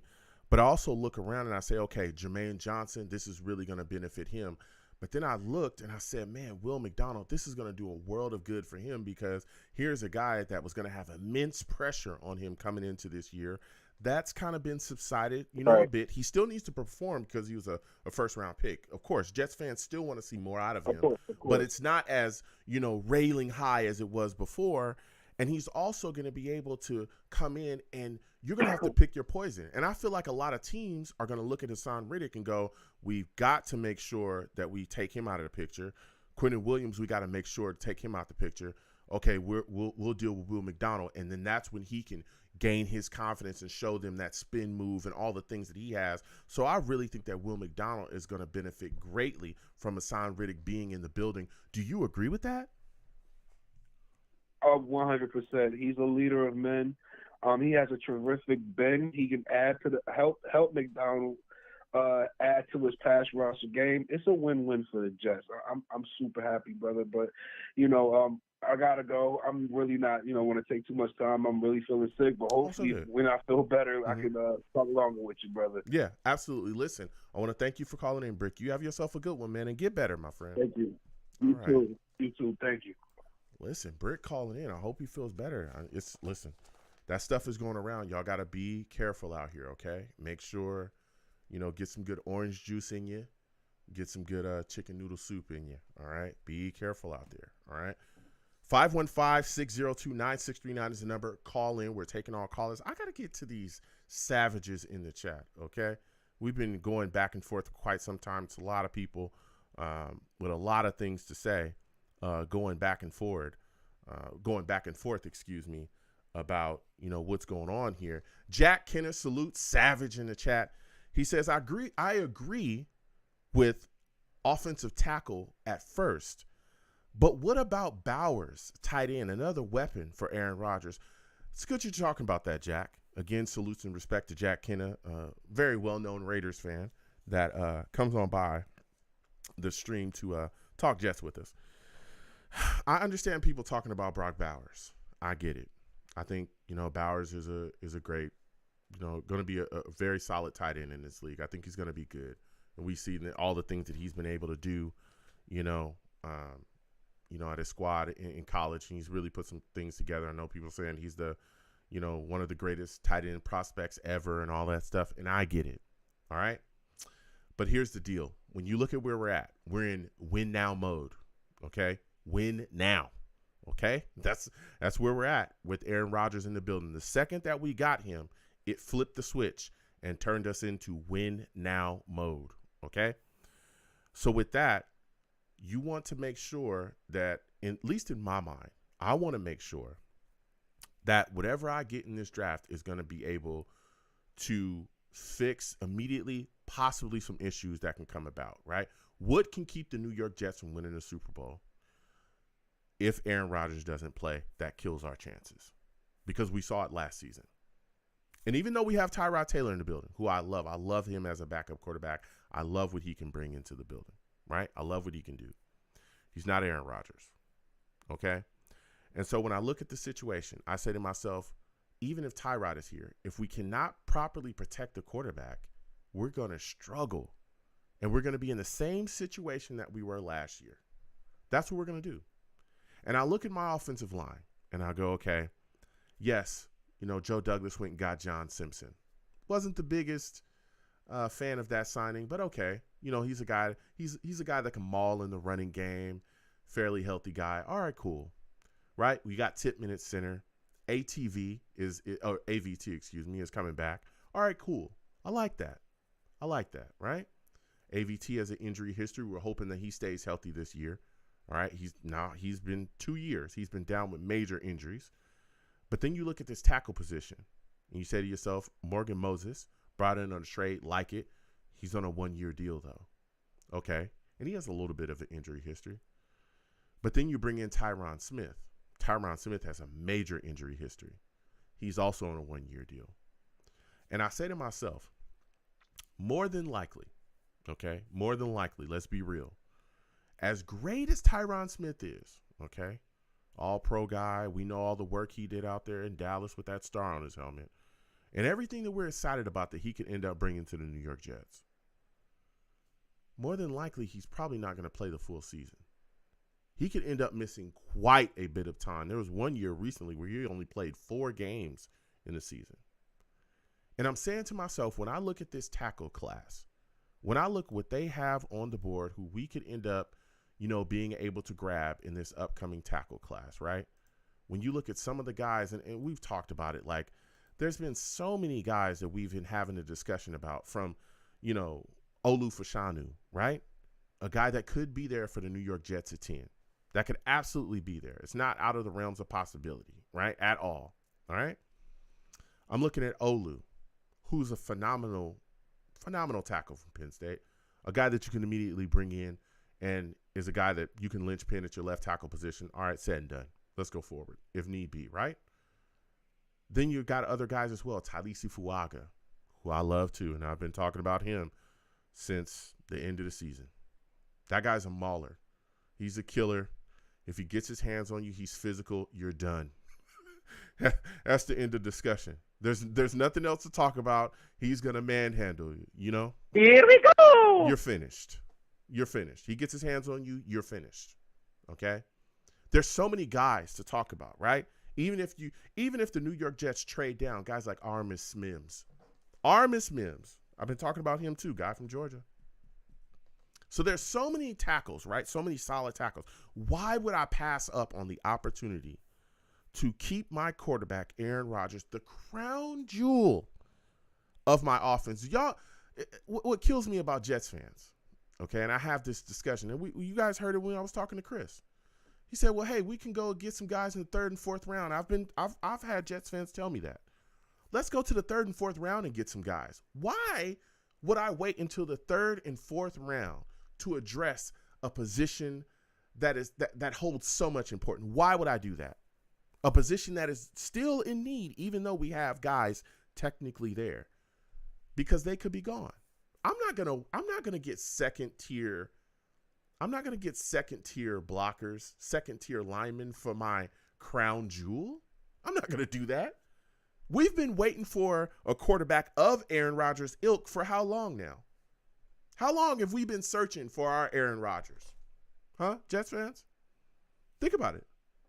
How long? How many people have we had here that we were praying would be our Aaron Rodgers? Sam Darnold, Bryce Petty, Geno Smith. You want me to keep going with the names? Ryan Fitzpatrick. Anybody remember Christian Hackenberg? What about Mark Sanchez, guys? Do you want me to keep going on with the names? What about more recently, Zach Wilson? Look at how much capital we've literally just thrown away on quarterbacks. Praying for our Aaron Rodgers to show up. Please be Aaron Rodgers. Please. How long have we been doing this? Hell, we're not even asking you to be Aaron Rodgers. Just be solid, okay? Just please be our Alex Smith. just be a guy, please. Just be somebody that doesn't kill us. Okay? We've been praying for that. How long? For years. And now we finally get Aaron Rodgers. The man himself. The guy. Aaron freaking Rodgers. We got him in the building. And now people are trying to tell me that we should not be so concerned with making sure that he's protected. Go get another wide receiver, even though we got Mike Williams and we got Garrett Wilson, right? Alan Lazard is cheeks, but maybe he's maybe he's better next year with Aaron Rodgers playing, right? I know he's working out. I've seen tons of footage of him working out. He's working to get himself back, right? Everybody's concerned. Get a tight end. Why? We got Conklin. We got, Jeremy Ruckert. By the way, Nathaniel Hackett can't figure out how to utilize a tight end effectively in his offensive scheme anyway. Jeremy Ruckert looked solid when he was allowed to go out on routes and actually catch the football. Why wasn't he schemed for more this past season? Who knows? Why didn't we scheme to get the ball in Jeremy Ruckert's hands more often? Tyler Conklin put up numbers. Tyler Conklin did his thing, and again, it was poop quarterback play last season. And he still handled business. Still had over 600 yards. Why do we need another tight end, folks? Why? Why do we need that? And I understand Bowers is a good player. I get it. I like Bowers. But he's not what we need. He would be a luxury. He would be a luxury. And we don't have the time for luxury picks. Getting a tackle is vital for the New York Jets. At this point, it's vital. Because this man, Aaron Rodgers, who's next to me here, as y'all can, if you're watching the YouTube stream, Long Beach Joe Jets on YouTube, subscribe, hit that notification bell, give the video and stream a thumbs up. If you want to keep him fully healthy, you're going to have to make sure that guys aren't being able to scream around the edge and take his head off. Because that's the last thing I want to see again. I remember how it felt 4 plays into the season, watching his Achilles explode live on TV because we couldn't get guys blocked. I remember what it felt like the plays before he actually got hurt, when he was running for his life. I don't mean to laugh. It's not funny at all, but I remember it like it was yesterday because I was sitting here live streaming with y'all. And he literally was running for his life. Yeah. Scramble. I remember one of the plays, he ran towards the right sideline. He was almost falling, and he just launched the ball out. He launched the ball to the sidelines to throw it away, and he barely got out of there. And this was before the play where he got hurt. So this idea that everything's fine, we can just get a guy in the 3rd or 4th round, or even people talking to me about starting Carter Warren. So come on, man. Come on. We finally got the crown jewel. Never mind the fact of all of all of your capital that you've given up for Aaron Rodgers as well, right? That 1st round pick, that 2nd round pick you gave up. You're just willing to waste all of that and not make sure that he's properly protected, not make sure that he's good to go. Aaron Rodgers has shown you multiple times in his career he doesn't need crazy weapons. Like, he doesn't need that. He needs solid guys, but he doesn't need, 4 Mike Evans. He don't need it. He's shown you that. That's why he's so great. He's shown you that if you give him guys that are adequate, guys that are right, he can make them better. He can throw guys open. That's why he's great. That's why he's a Hall of Famer. Okay? That's why. Because he raises the level. Even if the guys aren't on that level, he puts them on that level. We've seen it. We've seen it. All right, let me stop talking. I got to get back to these lines. 562, we're coming to you next, okay? I got to get back to I can go all day. And we're going to have these discussions. The draft is coming. We're going to have draft shows. Analysts are coming on, yada, yada, yada. But I'm telling you, I am passionate about properly protecting Aaron Rodgers because, my God, what are we waiting for? What are we waiting for? If you're not going to properly protect him now, then when are you going to do that? When are you going to do it? All right. 515-602-9639. 515-602-9639 is the number. Call in. We'll come to the Savages in just a second. Keep putting your thoughts in the comment section because I want to hear from y'all. But we're getting back to these lines. 562, you're looking like a new caller. Okay, we're coming directly to you. 562, give me your name, where you're from, and give me your thoughts about the New York Jets trading for Hasson Reddick. What's up, Big Joe? This is Bill. I was used to call from Long Beach also. Hey, I haven't called in a little bit. Is the new number? Yes, it is. Listen, first of all, salutes to you, Bill. It's good to hear from you. I haven't heard from you in a second, but for those of you that do not know, okay, this man, Bill is a known savage, all right? Savage! Bill, it's good to hear from you. We haven't heard from you in a little bit, man. You got new number. Who this? You know what I'm saying? Give me your thoughts, man. Hasson Reddick in the building now, right? Joe Douglas made the trade. How are you feeling about it? Loving it. Everyone was getting all weepy because we didn't get the broken down Clowney in the house. He went somewhere else. But Joe had a trick up his sleeve, just like he always does. I think this is a great fit. This is a great move. I'm gonna let go of Huff. Huff had a contract that's, he's I'm glad he's moved on. He's made his money, but I think with Reddick, you have a guy who is experienced making championship runs, and he's definitely solidified the defensive line as it's a strong point already, but that's definitely a huge move.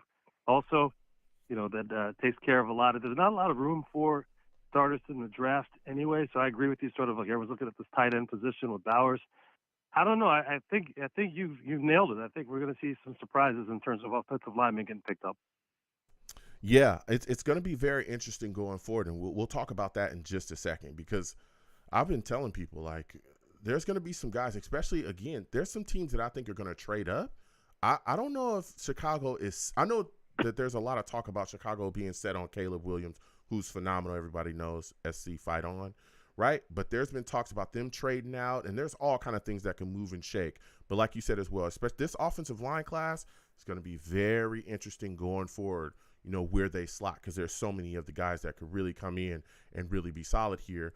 But going back to Hasson, I want to get your thoughts on this, man. One of the guys that I think that Hasson Reddick, his presence will benefit greatly is Will McDonald. I felt like there was a lot of pressure on Will McDonald, especially with Huff walking away.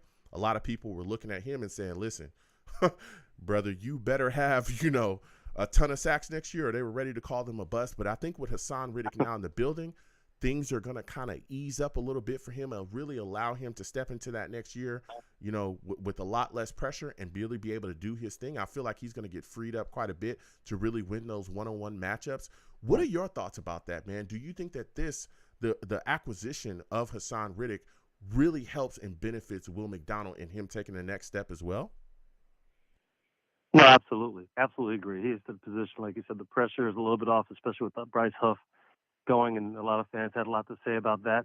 But, getting him in a position where they can get him more snaps, the offensive line can't take any time off when they rotate guys in. When you have Hasson Reddick there, you got Franklin Myers, we have JJ. So you just got 4 guys you can just rotate in and out like Jets have been doing. You're not having any sort of drop off in pressure. So this is just, this is outstanding. It solidifies that strength on that side of the ball, which we knew was going to be outstanding. So no drop off there. Very excited. And with McDonald, that's a guy who so many people had comments about him coming out because they just didn't know about him. But if you take a look at the tape, you see the guy played, in a defensive scheme on the front side where he's taking on bigger guys. He's taking on guards. He's taking on tackles and guards from the inside, not wide. So he's going head up on these guys, and he would consistently win. So the fans will see next year that this guy he was a pick that was solid that we needed. They knew they weren't going to be able to keep Huff. So he was kind of reloading, had got him worked in, and now he's ready to go. And we have a veteran off the coming in to kind of back up and fortify that line. So very excited. Yeah.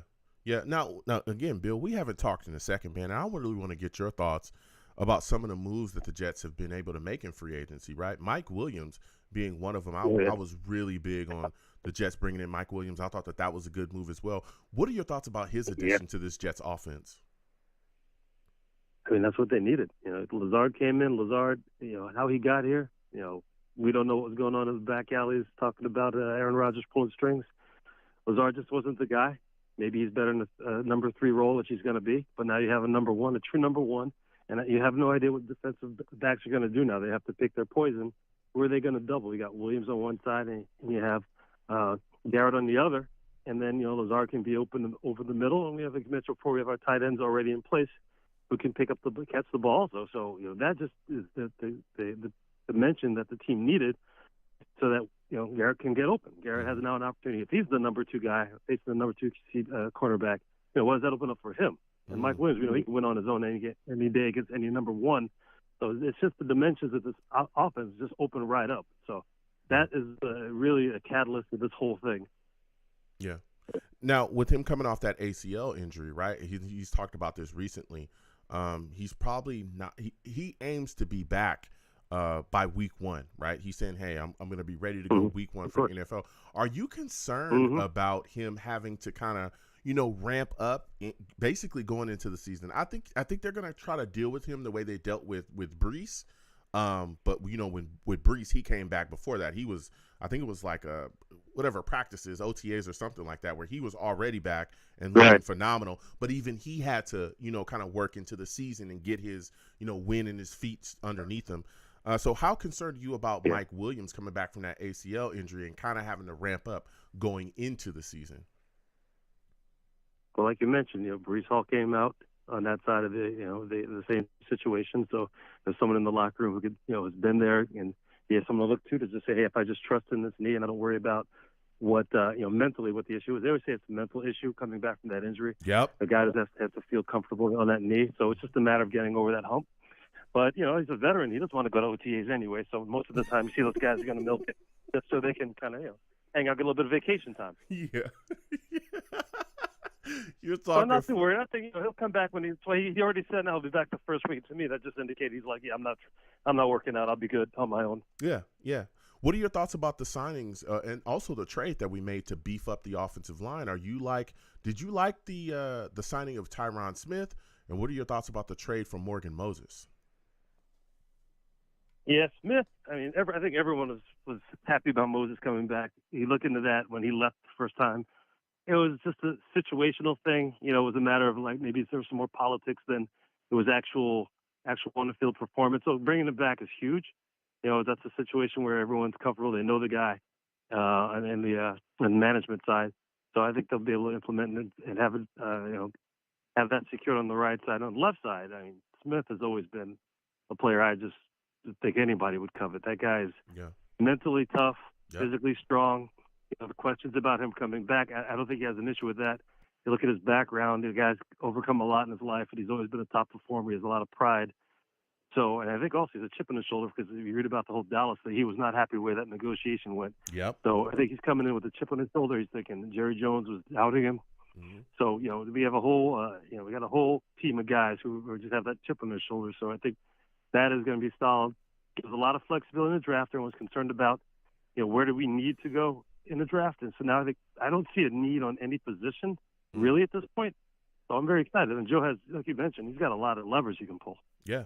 No, listen, he does. There's a lot of options that he can have. I would like to see him go offensive line at 10, but he could trade back and still grab, some solid offensive line help that could be around in the first round as well. A lot of people talk about Latham. Well, let me ask you. Go ahead. Yeah, if he's at 10, and if he's at 10 and all offensive linemen are there, who would you pick? If he's wait, are we talking about all of them, like Alt and everybody else? Yeah. Oh, I'm taking Joe Alt. Everybody. I would run so fast to the podium and scream Joe Alt. I wouldn't even go to the podium. I would be screaming Joe Alt. They would hear me from California. I'm telling you right now, they would hear me. Joe Alt, who was that? Yeah. Oh, and he would just come across. I would literally grab him and put him in a Jets jersey. I would grab him, throw him in the car, and just drive off. He would already be at the facility. Take off. He would already be at the facility. They do a shot to the, pan to him at the seat. It'd be nobody there. Where'd he go? Oh, he's already in a Jets jersey. Already having the hat on the plane, everything. We already there.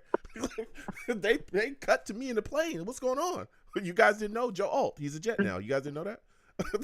That's what I do. I'm taking Joe Alt all day. I'll take him all day. But yeah, so that's my guy. I mean, what are your thoughts about that? Like, what is your preference there at 10 if they're all there? I don't know. I don't know. I have to take a look, because I've just started kind of looking at some of these guys. I looked at them during the season and right after the season, and everyone's heard about the combine and whatever the rumors are, and hearing the stuff about Fashanu and concerns here and there. So I want to kind of take a fresh look, fresh eyes, and go back and look at everything. Yeah. I don't think Alt is going to be there at 10. No. But if he is, I have to factor that in. But right now, I'm kind of with you. I think it's such a strong class. So when you take a look at the depth. And especially when you have a situation where you don't have to, and injuries happen. We've had injuries, and we know they can happen. But in case you don't have injuries, you think if you pick a guy at that point on the for offensive line, you could develop and get him really ready after a year, have that luxury. Yeah. I mean, the sky's the limit. So if, like you said, we trade back, like get back a few, maybe 15, 16. I'm not sure who's trading there, who's picking there, but there's still a lot of guys in that range that they could pick up and let sit for a year behind, especially that Mims. Mims is so young. He's only had about a year in there. I'm not sure about his injury history, but just any player can just season and sit behind Smith and be there with Moses and learn from Aaron for a year. And if someone he needs to get called in the service, if they're good enough to go in there also. So I think it's, we'll see what Joe does. Very interested to see. Personally, it's just a lot of good options. I can't pick one right now, but a lot of good options. Yeah, listen, I'm telling you. And I mean, there's been a lot of talk. Like I said, I don't think it's out of the bounds that Alt could be there, especially, again, if he gets past Tennessee. And Tennessee is, I think, the team that could end up taking, an offensive tackle, if they're there. But they spent a lot of money on the offensive line. If he's there at 10, I'm grabbing him. But honestly, I think if he's gone, it'll be to Tennessee. But Olu is probably the next guy. I would take Olu or Fuaga, right? If Fuaga's there, I'm definitely taking Fuaga. I'm not going to let him go. And I understand, we have these offensive linemen, but I also, like you said as well, one of the things that I'm looking at is the future. Both of our offensive linemen, our tackles, both of those tackles, this 1-year deal, basically, right? Both of them could be gone next year. Morgan Moses last year of his deal, and Tyron Smith only has a 1-year deal here for us. So I'm taking somebody so that when it's time to move on, And Aaron Rodgers is supposed to be here for at least 2 more years. So when it's time to move on, I got 1 more year with Aaron Rodgers to make that run again and win a Super Bowl if we don't win it this upcoming season, or, get to that Super Bowl and figure things out. So that's what I'm about there. Absolutely. Yeah, that's a great question, though. No, when you talk about these fans, they're going crazy. Go Talk ahead. about, like, who do you pick at 10? And it's like, it's about who to pick at 10. And again, I don't see there's not a need. I mean, there's not a need to just say I'm just going to go and get a guy and I'm going to plug him in where at 10. You get a guy who's top quality and just have him learn in what position is better for that than offensive lineman. And so people talk about Bowers for the tight end. It's like, I get it. That's a guy you can, maybe give a year to learn, but I don't really think there's a huge need, like you said, like from tight end standpoint, when we need to get offensive linemen for the future. I think Joe's going to see it that way, and a lot of people are going to be upset because all the media's been talking about Bowers, and everyone just automatically assumes that's what's going to happen. But these media guys don't know anything. You look at the last draft, like I think Mel Kiper got one right. He got the first pick right, and everything else was wrong after that. Yeah.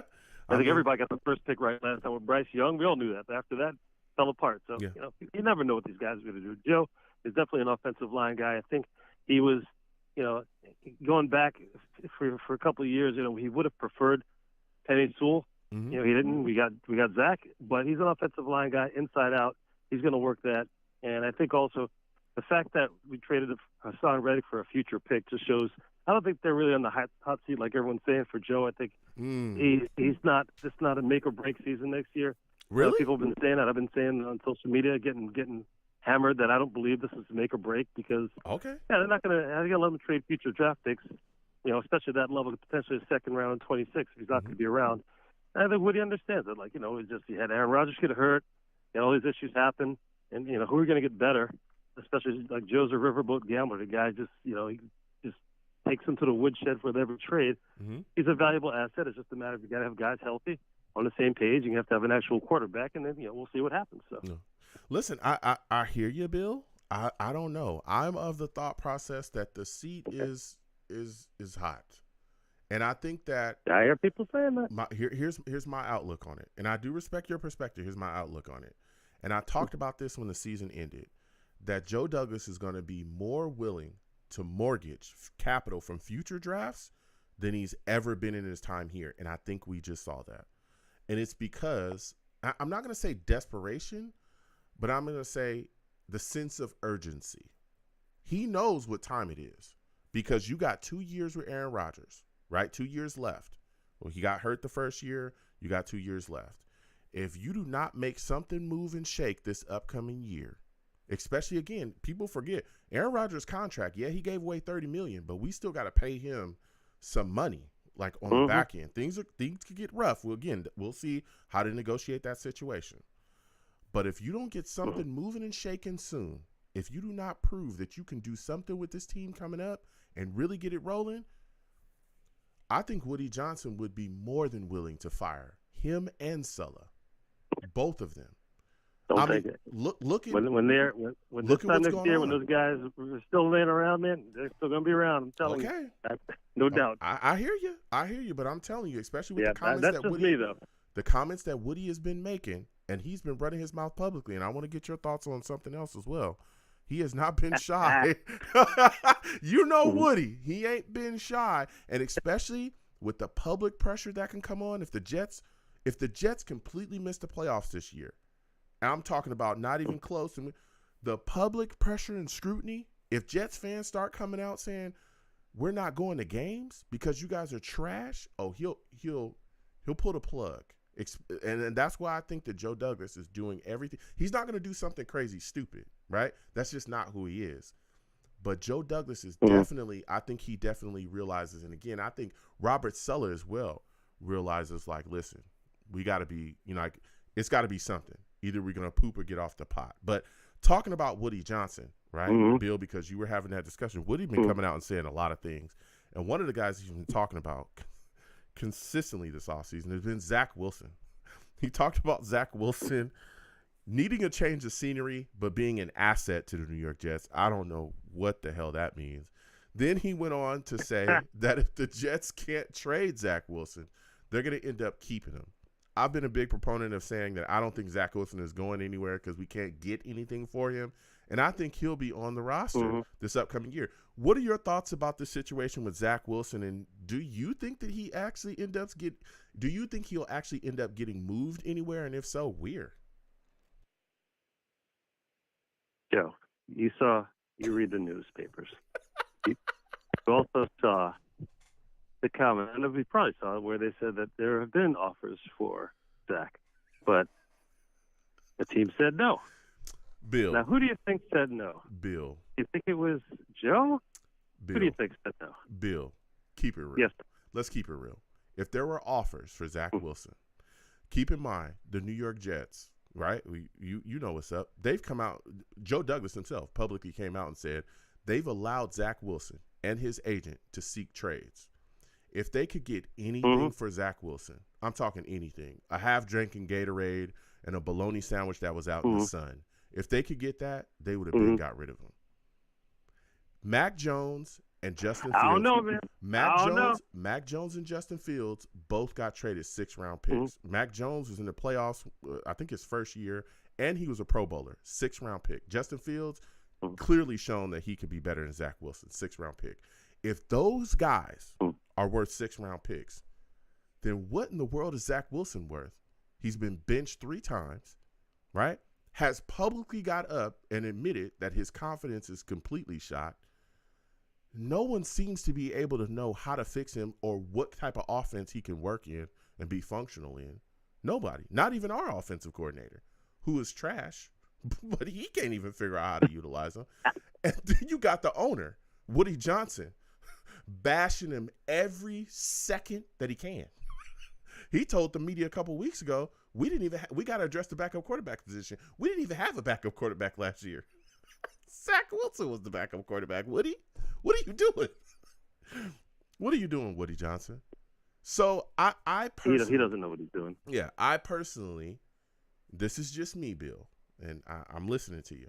I don't think the Jets got much of an offer for him. I don't. Because I think if they did, they would have gotten rid of him. But I'll give you last word on that. They didn't even get a bologna sandwich. So he didn't even get the bologna sandwich. I honestly, I've been of the long time conspiracy theories that Woody, the reason Zach is here is because Woody made them draft him. The reason I say that because talk to us, going back to the draft. Yeah, going back to that period of draft, remember, right? We're trying to get a head coach. They were interviewing everyone. And then remember, Woody was the ambassador to England. So before he came back, you look at the draft guides, and nobody knew who just going to take it to. Are they going to trade the pick? Are they going to get Sewell? Are they going to get the Zach Wilson? Are they going to get Justin Fields? Nobody knew. Everybody was speculating. You couldn't find 2 people with the same opinion. When Woody got back, I think it was like January 21st. After that, every draft guide had the Jets getting Zach Wilson. I was like, how is it that suddenly before it was like all this mystery, nobody knew, we're trading, and they got Penny Sewell. All of a sudden, I couldn't find anybody who would say that there was anybody but Zach. And I'd ask, like, hey, why is everyone so sure of that? Why is it there's no questions? The Jets are going to take him. Well, do you think he's the number 2 guy? Everyone, no, he's not number 2. I wouldn't pick him, but the Jets are going to pick him. Like, why is everyone so convinced they're going to pick him? Talk to some guys, and it seems like in the industry, everybody felt like it was a Woody called the shots because of whatever's going on. He said he wanted Zach. So that's why I don't believe that the seat's that hot, because at the end of the day, I think you got Joe D and Saleh are looking at Woody, and every time something happens, like, hey, you know what? This wouldn't have happened if you'd let us pick Penny Sewell. I got my tinfoil hat on, but it just makes sense to me. Okay.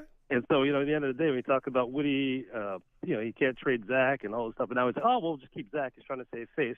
It's just his boy. He will not let. They fired LaFleur because he said he was told us the truth about Zach. He did. They got rid of Moore because he told us the truth about Zach. Yeah. He said something about Zach, you're gone.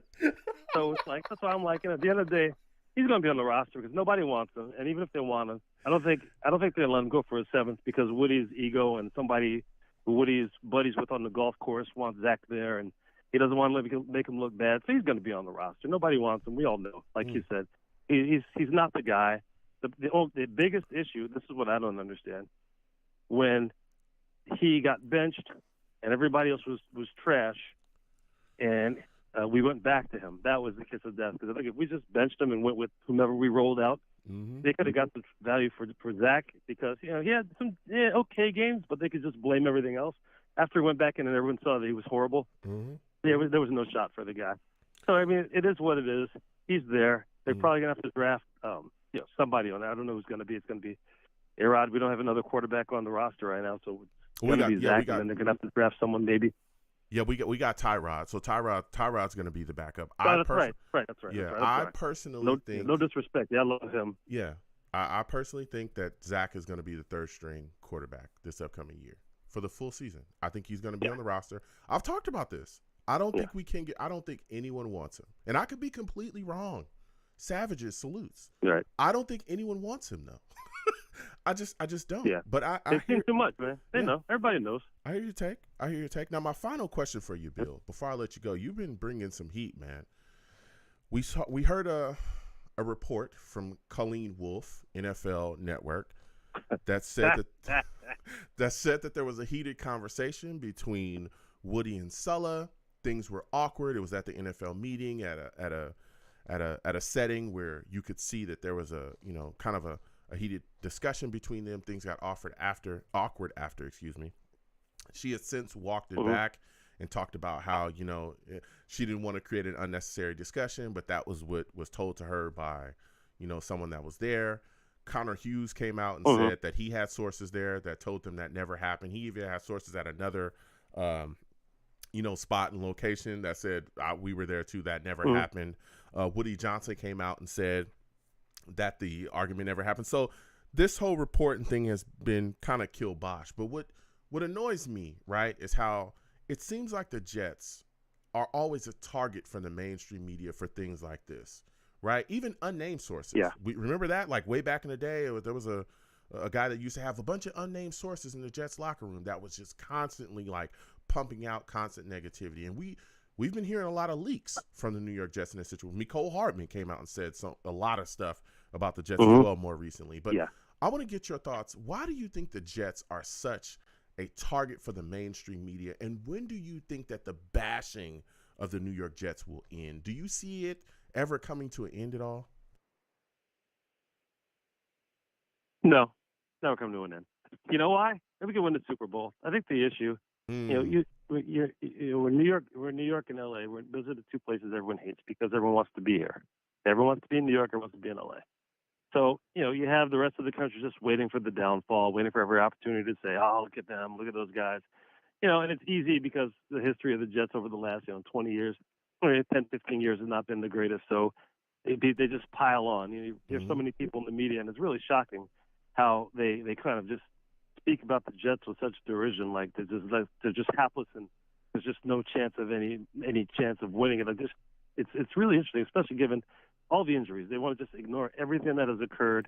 We had Gase was there. You had you have all these issues with management. It's just every other one team wins the Super Bowl every year. You look at the history of the last 10 to 15 years, and the Jets have not been great. But there are other teams that have been horrible also. No one else takes the heat, but it's just because everyone hates the big city and they hate the city slickers, and they're just jealous because we have all of our teeth and we live in a lifestyle they wish they had.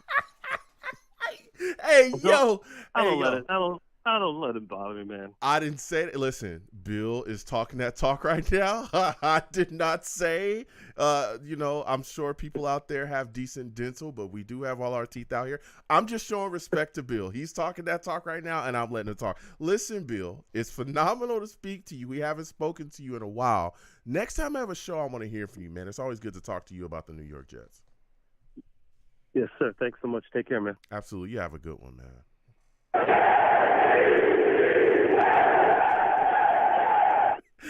Bill said they mad because we got all of our teeth. Hey, listen, I didn't say that. That's not.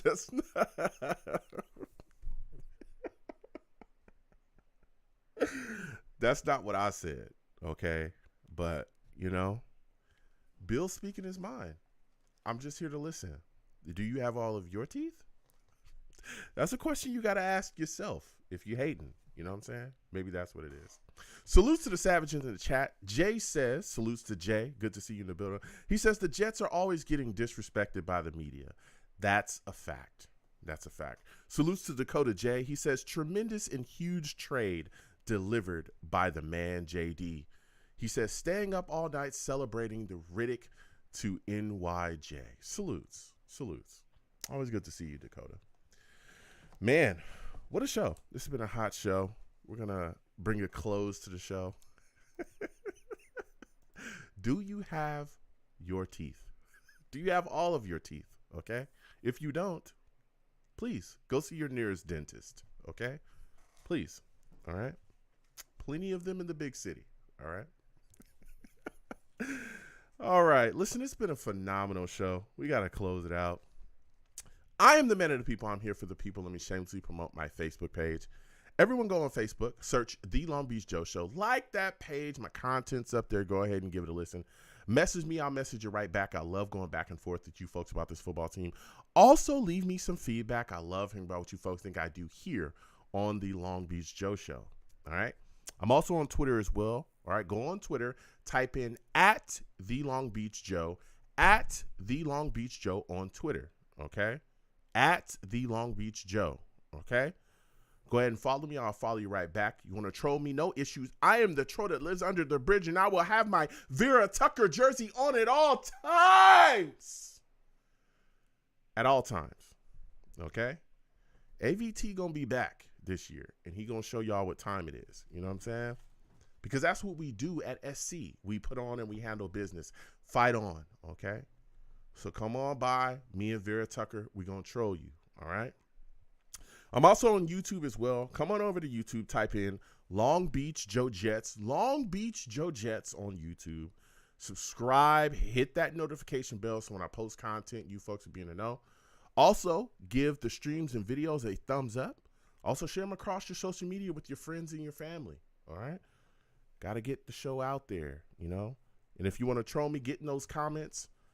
All right? And I'll go back and forth with you there as well. And as always, people, when you see me in person, because you will see me in person, I'll be outside. It is arms out, chest open, free hugs for everyone. Free hugs for everyone. They cost you absolutely nothing. I want to thank you folks for taking the times out of your day to call in, to interact with your boy. Salutes to all of the savages in the chat. Okay? Any way that you interact with me, whether you call in, whether you talk to me on the chat, whether you, anything that you do, I want to thank you for that. All right? Again, without you folks, I'm absolutely nothing. Thank you for taking the times out of your day to engage with me. All right? So until the next show, you folks have a good one. Peace. Hold on a second, folks.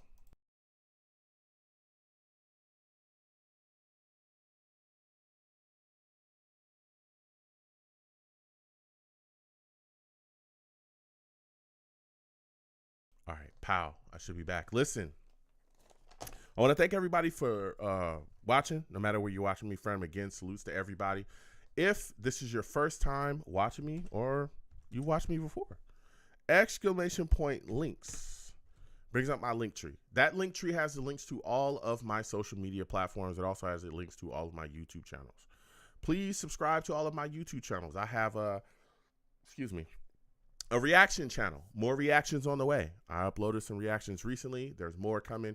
We'll be over there laughing at fools on the internet and having a good time. Please, go on over there and join the reaction channel. We watching people throw them things and have a lot of fun. So please get involved with that reaction channel. Subscribe, hit the notification bell. Also subscribe to this channel as well. Hit the notification bell. So when I post content, you'll be in the know. Also has the links to all of my social media platforms on there. Please, again, follow me across my social media platforms. If you are new, I do this show year round. Okay, we'll be having another show soon. I'll let you guys know. I think Tuesday is going to be the next show, but I'll let y'all know for sure. My show schedule is kind of it's different. Okay, it's different on different days. My schedule personally is wild. Okay, I'll let people know that. So the best thing to do, subscribe, hit that notification bell. So when I go live, you'll get the notification. Follow me across all my social media platforms because I put hours before that I go live that I'm going live. Okay, hours before, you will know. Trust me. Also posted on my YouTube community wall as well. So you get notified a ton that I'm going live, and we have a lot of fun. I think we do one show a week. We have a blast doing that, so please get involved. Again, the show is year-round, so we'll continue the show throughout the off-season. So, yeah, we have a lot of fun doing this. Now, this number right here, y'all see this number? That number is the number to the show, okay? There's a lot of people that be confused. Lawrence 24, I see you in the building. Hold on 1 second, my friend. I'm going to come to your question in just a second. The number to the show is the number to call in, okay? When you call in, I can physically see you, okay? I have a queue system, so I can physically see you when you call in, okay? Sometimes I get new callers that don't know how this works. When you call in, I can physically see you. So just hold on a second, and I'll come to you. Generally, as y'all heard tonight, I do my intro. We talk a little bit about I talk a little bit about the topics. I just cover what's been going on with the team or my thoughts or questions. And then we go there. And I open up the lines and we have everybody come on, okay? Generally, I talk about 10, maybe 15 minutes at the most, and then I go directly to the lines, okay? Now, my callers, as y'all heard tonight, I give everybody the last word I want to hear from you. The only thing I don't allow on my show is cursing. Do not come on my show cursing or I will get rid of you quickly. This is YouTube, okay? YouTube is very sensitive, and I've got to respect YouTube and their sensitivity, okay? Because I love YouTube, all right? So don't come on here cursing because I'll move on from you. I'm not with that, okay? So that's the only thing I don't allow is cursing. Everything else, hey, you want to come on? You have a difference of opinion? Y'all heard, I think it was Chris tonight. Great caller. He has the way he looks at things, and I want to hear. But, let's have that back and forth. The only thing I don't allow on my show, again, is cursing. Don't call in here cursing. And don't call in here trying to yell over me either because I'll get rid of you too. Don't do that. I can stop you, so it really won't matter. But don't do that either. And that's because we need to have a discussion, okay? If my callers, or if my listeners, excuse me, the people that are listening to this right now, if they can't hear you, how are we going to have a discussion? They can't hear your side. I can't hear your side because you're just yelling. What's the point? Right? So that's what we do here. We have discussions. No matter what your standpoint is or how you feel about the team, I'm willing to hear you out, okay? But just, be aware that, hey, I'm going to ask you a question or two. Be able to defend your stance, okay? A lot of people be like, man, I'm afraid. There's no need to be afraid, man. I'm just here to have the discussion, and I want to talk, okay? Look, the Savages, the Savages going to say what they're going to say. Let's keep, nobody can control them, okay?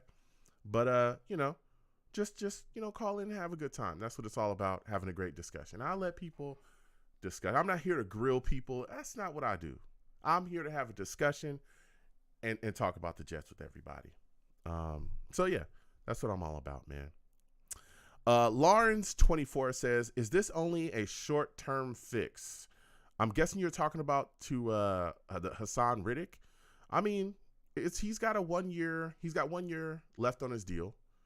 It doesn't have to be a short-term fix, but I mean, hey, if it is, it is. It's one heck of a short-term fix because he's an elite pass rusher in this league. So we'll see what happens going forward. But, I mean, we got Will McDonald taking that next step. We got Jermaine Johnson. So, we brought in Hasson Reddick, kind of makes up for losing Bryce Huff. And we're keeping it rolling. Super Bowl or bust here. That's what every Jets fan is telling me. So it's win now. And we doing what we got to do to win now. So salutes to you, Lawrence. Good to see you in the building, man.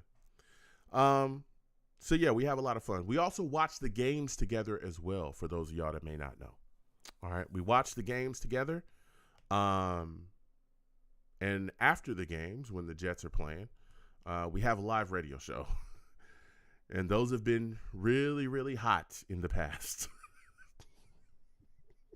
Especially when the Jets are losing. Oh, man. Don't call in cursing on my show after the games. Please don't. All right, don't do that. I don't want to have to boot you.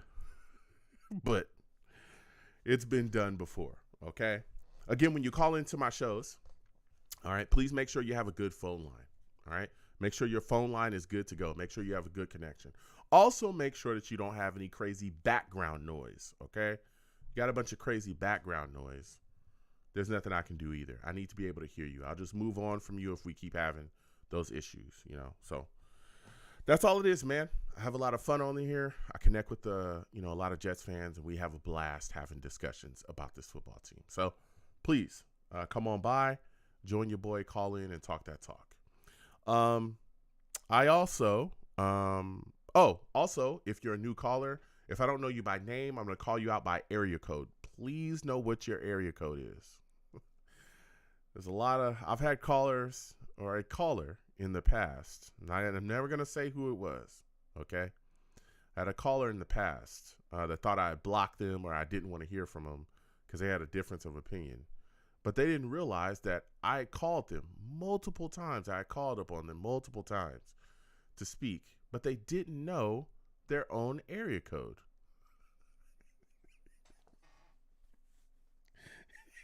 It makes me laugh every time because I had this really intense conversation with this person. And this person really thought that I was like, I had blocked them. You don't want to hear my fire? I said, well, where are you from? The person told me, and I said, this is your area code, isn't it? And they said, huh? Well, I'm not sure. I said, I looked it up. This is your area code if that's where you're from. I said, I call out your area code and you never say anything. So if you never say anything, I'll just move on. Oh, I didn't know that you were calling my area code. You didn't know your own area code? Well, I wasn't sure that was my area code. So you don't know your own area code. Okay. Please know what your own area code is. Please. Okay. Lawrence salutes to you. He says, shout out from New Zealand. Salutes. Thank you so much for watching. Again, salutes to all of my folks from overseas that watch your boy. Okay. I'm always stunned. Y'all are so far away and y'all watch or listen to me. Okay. And I thank y'all for that. All right. Listen, I also take overseas calls for those of y'all that want to call in from overseas. I know some people call in using Skype, I think, as well. You can do that, too. I know it's a time difference for y'all. I don't know what time it is over there where some of you folks are. But salutes and respect to y'all. And I thank y'all for your support. Really, really enjoy the perspective from the overseas Jets fans and listeners. So, listen, we're all Jets fans, okay? We're all one, in my opinion. Salutes. Thank you so much for checking in, Lawrence. And again, everybody, please subscribe and hit that notification bell. So, yeah, when you call in, please know what your area code is because I'm going to call upon you. And then guess what?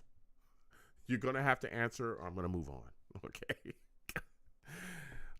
Also, for those of you that may not know, and I put this out there all the time. So this number here, I go live at about 7 p.m. Eastern on whatever day I'm going to go live. Here's the deal. The show starts at 7 p.m. Eastern, but the phone line for the show opens from what I think it opens at 6:55 p.m. Eastern or 6:50. That's what I think. Some people have told me, Joe, it opens before that. They've figured it out, whatever. Okay.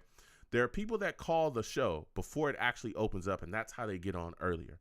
I'm not going to tell you who it is. It's Val and Rusty.